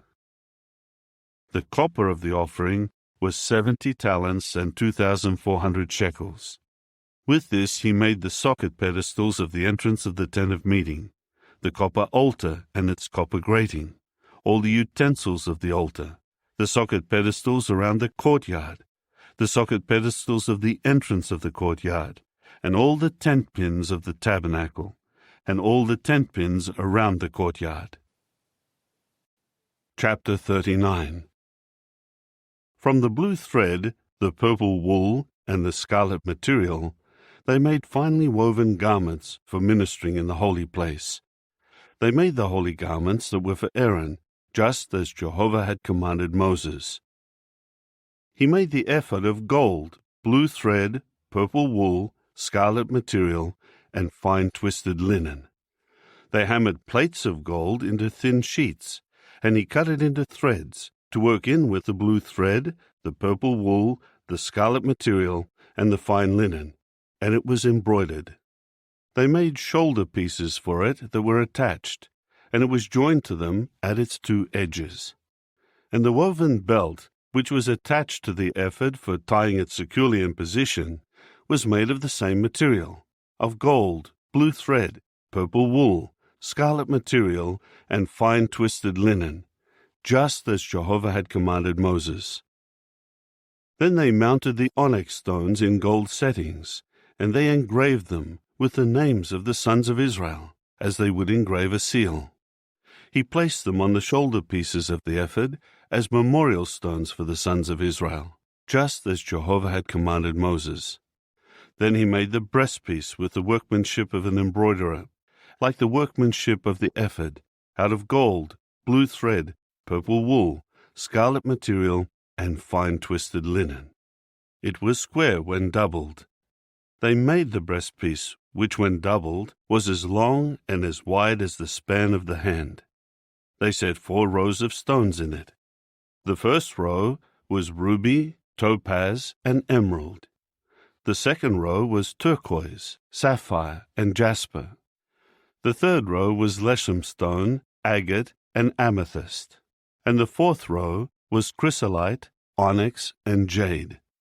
They were mounted in settings of gold. The stones corresponded to the names of the 12 sons of Israel, and the names were engraved like a seal, each name representing one of the 12 tribes. Then they made wreathed chains on the breastpiece, like cords of pure gold. And they made 2 settings of gold, and 2 rings of gold, and attached the 2 rings to the 2 corners of the breastpiece. After that, they put the 2 cords of gold through the 2 rings at the corners of the breastpiece. Then they put the 2 ends of the 2 cords through the 2 settings, and attached them to the shoulder pieces on the front of the ephod. Next they made 2 rings of gold, and set them at the 2 ends on the inside edge of the breastpiece, facing the ephod. Then they made 2 more rings of gold, and put them on the front of the ephod, below the 2 shoulder pieces, close to where it is joined, above the woven belt of the ephod. Finally they tied the breastpiece with the blue cord from its rings to the rings of the ephod, in order to keep the breastpiece in its place on the ephod, above the woven belt, just as Jehovah had commanded Moses. Then he made the sleeveless coat of the ephod, woven by a loom worker, all of blue thread. The opening of the sleeveless coat was in the middle of it, like the opening of a coat of mail. Its opening had a border around it, so that it would not be torn. Next, they made on the hem of the sleeveless coat pomegranates of blue thread, purple wool, and scarlet material, twisted together. And they made bells of pure gold, and put the bells in between the pomegranates, all around the hem of the sleeveless coat, in between the pomegranates. They alternated a bell and a pomegranate, a bell and a pomegranate, all around the hem of the sleeveless coat, which was used for ministering, just as Jehovah had commanded Moses. And they made the robes of fine linen, woven by a loom worker, for Aaron and his sons, and the turban of fine linen, the ornamental headgear of fine linen, the linen shorts of fine twisted linen, and the sash of fine twisted linen, blue thread, purple wool, and scarlet material woven together, just as Jehovah had commanded Moses.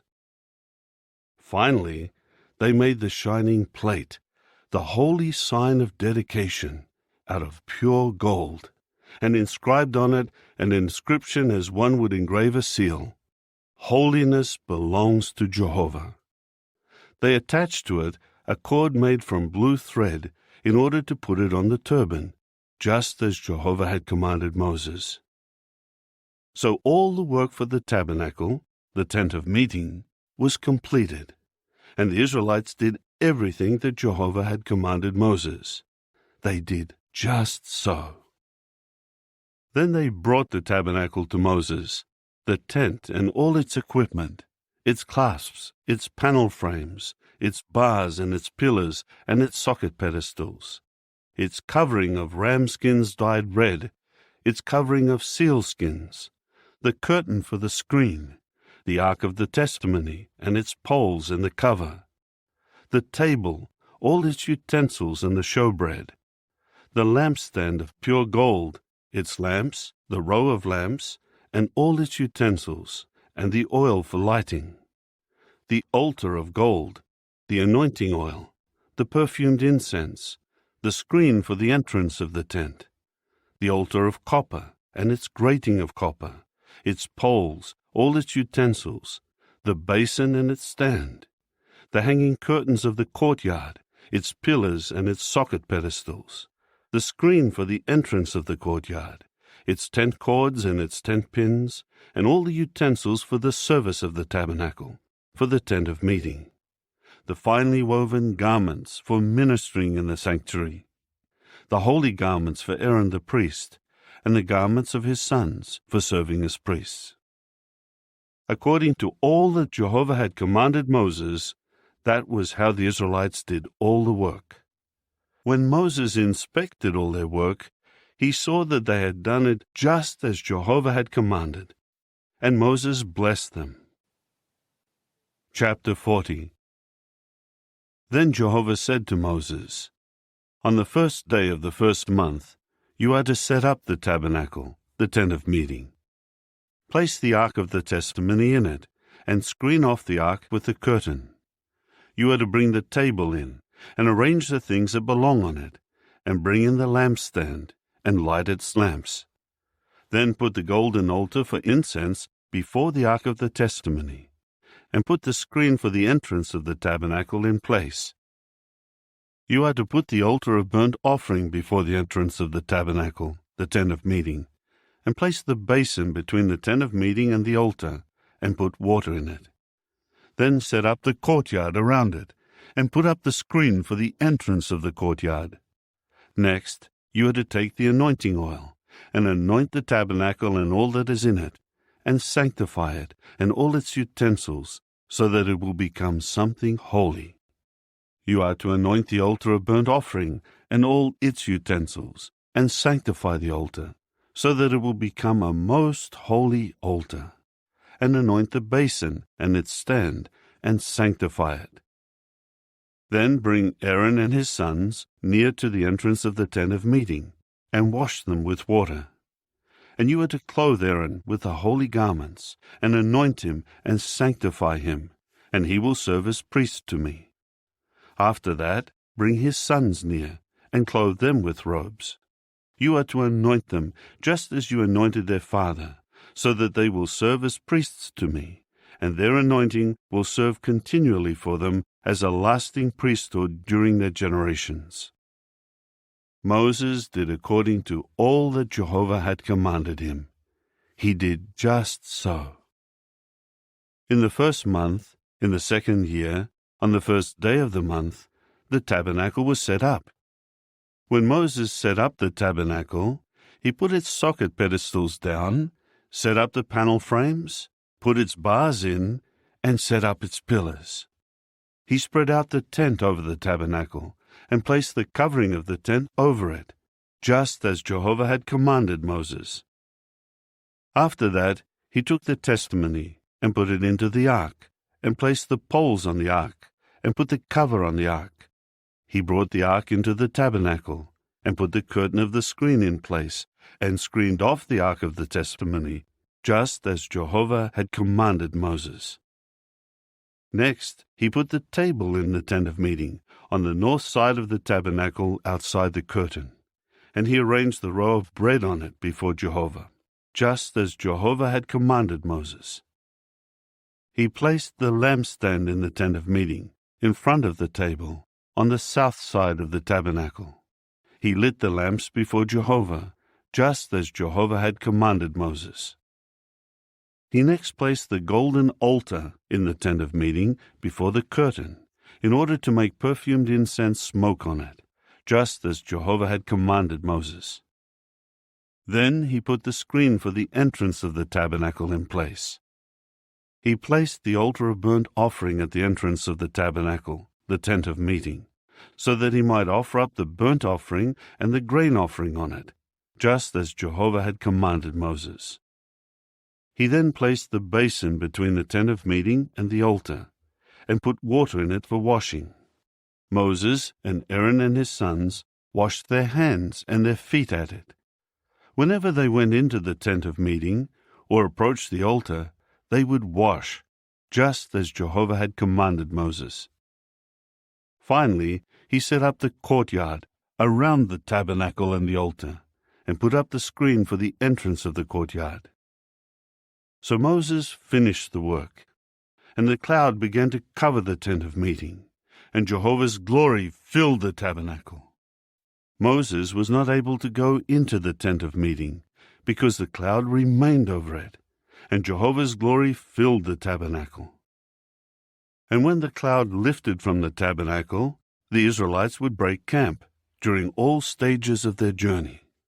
However, if the cloud did not lift up, then they would not break camp until the day it lifted. For Jehovah's cloud was over the tabernacle by day, and a fire remained over it by night, in the sight of all the house of Israel, during all stages of their journey.